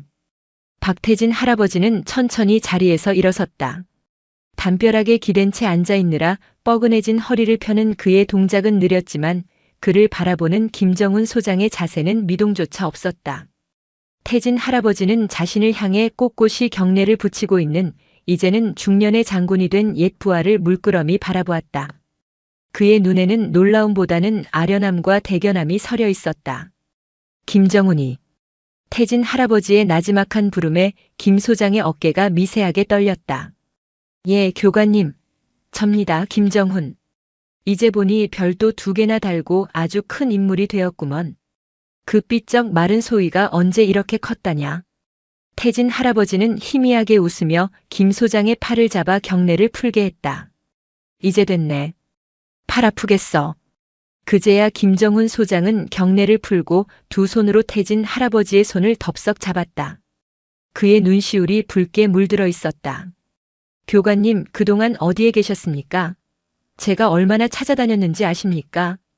사람 사는 게 다 거기서 거기지. 서울 구석에서 밥 굶지 않고 살았으면 됐지, 뭘. 담담하게 말하는 태진 할아버지의 모습에 김정훈 소장은 가슴이 미어지는 듯 했다. 이렇게 위대한 영웅이 수십 년간 아무도 모르는 곳에서 조용히 늙어가고 있었다는 사실이 안타깝고 죄스러웠다. 주변을 둘러싸고 있던 장교들은 그제야 상황 파악이 되기 시작했다. 그들은 눈앞의 노인이 보통 인물이 아님을 직감했다. 부단장 대령이 조심스럽게 김 소장에게 다가와 물었다. 사단장님, 이 어르신은 누구십니까? 김정훈 소장은 태진 할아버지를 부축하며 돌아섰다. 그리고는 그 자리에 있는 모든 장교, 특히 얼굴이 사색이 되어 굳어있는 최민준 대위를 향해 선언하듯 말했다. 전원 똑똑히 들어라. 이분은 너희가 감히 상상도 못할 분이다. 그는 잠시 숨을 고른 뒤 목소리를 높였다. 여기 계신 박태진 교관님은 1965년 해병대 청룡부대 창설과 함께 베트남에 파병되시어 짜빈동 전투를 승리로 이끈 주역 중 한 분이시다. 귀국 후에는 이곳 교육훈련단에서 수많은 후배들을 길러내셨으며 나 김정훈 또한 이분 밑에서 비로소 진짜 해병으로 거듭날 수 있었다. 이분은 우리 해병대의 살아있는 역사이자 전설 그 자체이시다. 김정훈 소장의 말이 연병장을 울리듯 정문 앞에 쏟아졌다. 짜빈동 전투의 영웅. 그 말에 젊은 장교들의 눈이 커졌다. 짜빈동 전투는 해병대 역사상 가장 빛나는 승리 중 하나로 소수의 해병이 월맹 정규군 한 개 연대의 파상 공격을 막아낸 신화적인 전투였다. 책으로만 배우고 말로만 듣던 그 신화의 주인공이 지금 허름한 구형 전투복을 입고 눈앞에 서 있었다. 모든 장교들이 본능적으로 허리를 펴고 차렷 자세를 취했다. 그들의 시선에는 더 이상 웬 노인이라는 의아함이 없었다. 경외와 존경, 그리고 부끄러움이 가득 담겨 있었다. 그 모든 광경을 지켜보는 최민준 대위는 숨조차 쉴 수 없었다. 그의 머릿속은 하얗게 비어 있었다. 자신이 한 행동들이 필름처럼 스쳐 지나갔다. 코스프레 행사하는 곳 아닙니다. 그냥 낡은 옷이지 군복도 뭣도 아닙니다. 어서 돌아가세요. 저희 바쁩니다. 자신이 뱉었던 모욕적인 말들이 비수처럼 날아와 심장에 박혔다. 그는 살아있는 전설에게 자신의 대선배이자 사단장의 스승에게 감히 해서는 안 될 짓을 저질렀다. 단순히 규정을 따른 것이 아니었다. 그의 마음속 깊은 곳에 자리한 사람을 외양으로 판단하는 오만함과 거칠애를 중시하는 허영심이 이 모든 사태를 만들었다. 그때 김정훈 소장의 차갑고 날카로운 시선이 그에게 향했다. 최민준 대위. 최 대위는 대답할 수 없었다. 목이 꽉 막힌 듯 소리가 나오지 않았다. 아까 정문에서 소란이 있었다고 들었다. 자네가 교관님을 막아섰다고. 대답 안 하나 최민준 대위.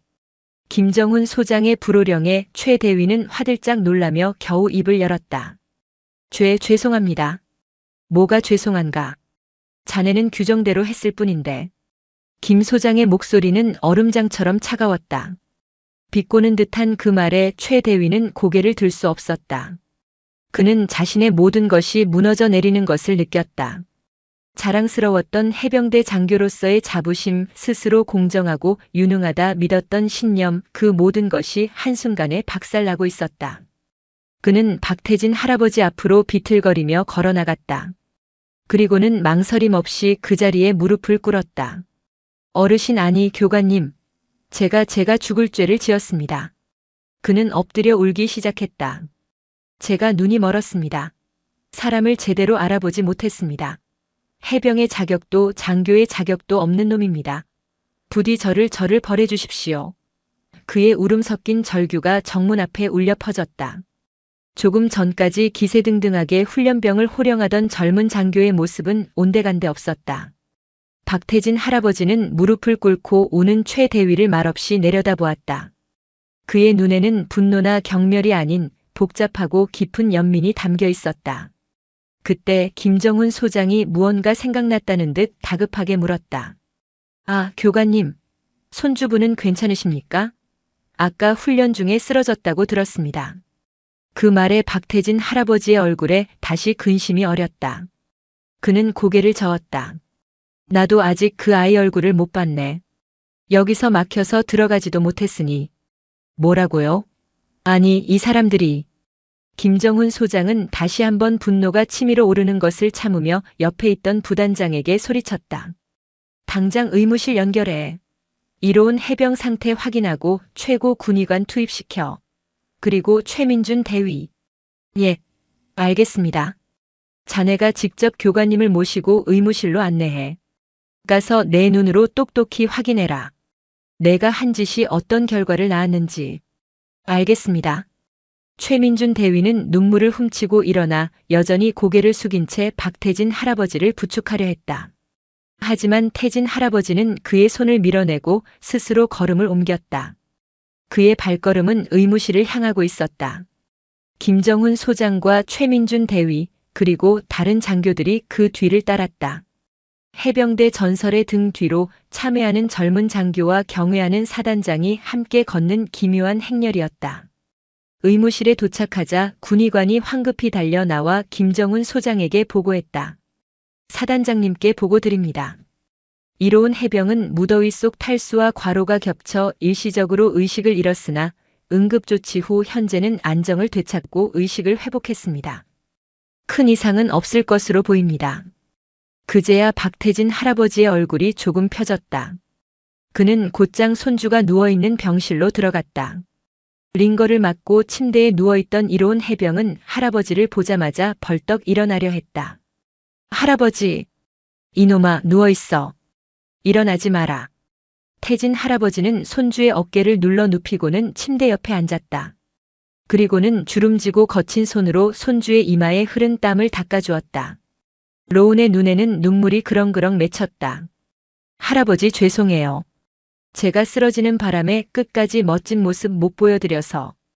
바보 같은 놈. 멋있는 게 다 뭐냐.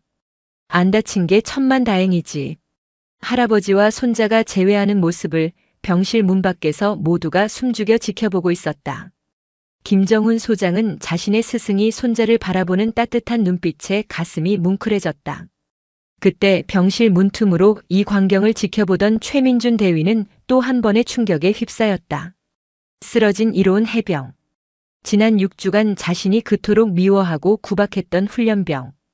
그가 바로 자신이 감히 모욕했던 저 위대한 노병의 하나뿐인 손주였다는 사실을 깨달은 것이다. 인과응보란 이런 것일까? 그는 차가운 복도 벽에 등을 기댄 채 온몸에 힘이 빠져나가는 것을 느끼며 천천히 주저앉았다. 모든 것이 자신의 업보였다. 차가운 의무실 복도. 최민준 대위는 무너진 자존심과 감당할 수 없는 죄책감에 고개를 들지 못하고 있었다. 그는 자신이 얼마나 어리석고 오만했는지를 뼈저리게 느끼고 있었다. 그때 병실 문이 열리고 박태진 할아버지가 조용히 걸어 나왔다. 그는 복도 바닥에 주저앉아 있는 최 대위를 보고도 못 본 척 지나치지 않았다. 대신 그의 바로 앞에 와서 멈춰섰다. 최 대위는 인기척을 느끼고 황급히 일어나려 했지만 다리에 힘이 들어가지 않았다. 그는 차마 태진 할아버지의 얼굴을 쳐다볼 수 없었다. 젊은이 이름이 뭔가. 묵직하고 잔잔한 목소리였다. 최 대위는 잠시 망설이다가 모기만 한 목소리로 간신히 대답했다. 해병 대위 최민준입니다. 최 대위라. 태진 할아버지는 잠시 말을 끊었다. 그리고는 최 대위의 어깨에 툭 하고 손을 얹었다. 내가 자네만 했을 때 나도 실수 많이 했네. 정글 속에서 판단 한 번 잘못해서 전우를 잃을 뻔한 적도 있었지. 사람은 누구나 실수를 해. 특히 젊을 때는 더더욱 그렇고. 예상치 못한 따뜻한 말에 최 대위는 오히려 더 큰 죄스러움을 느꼈다.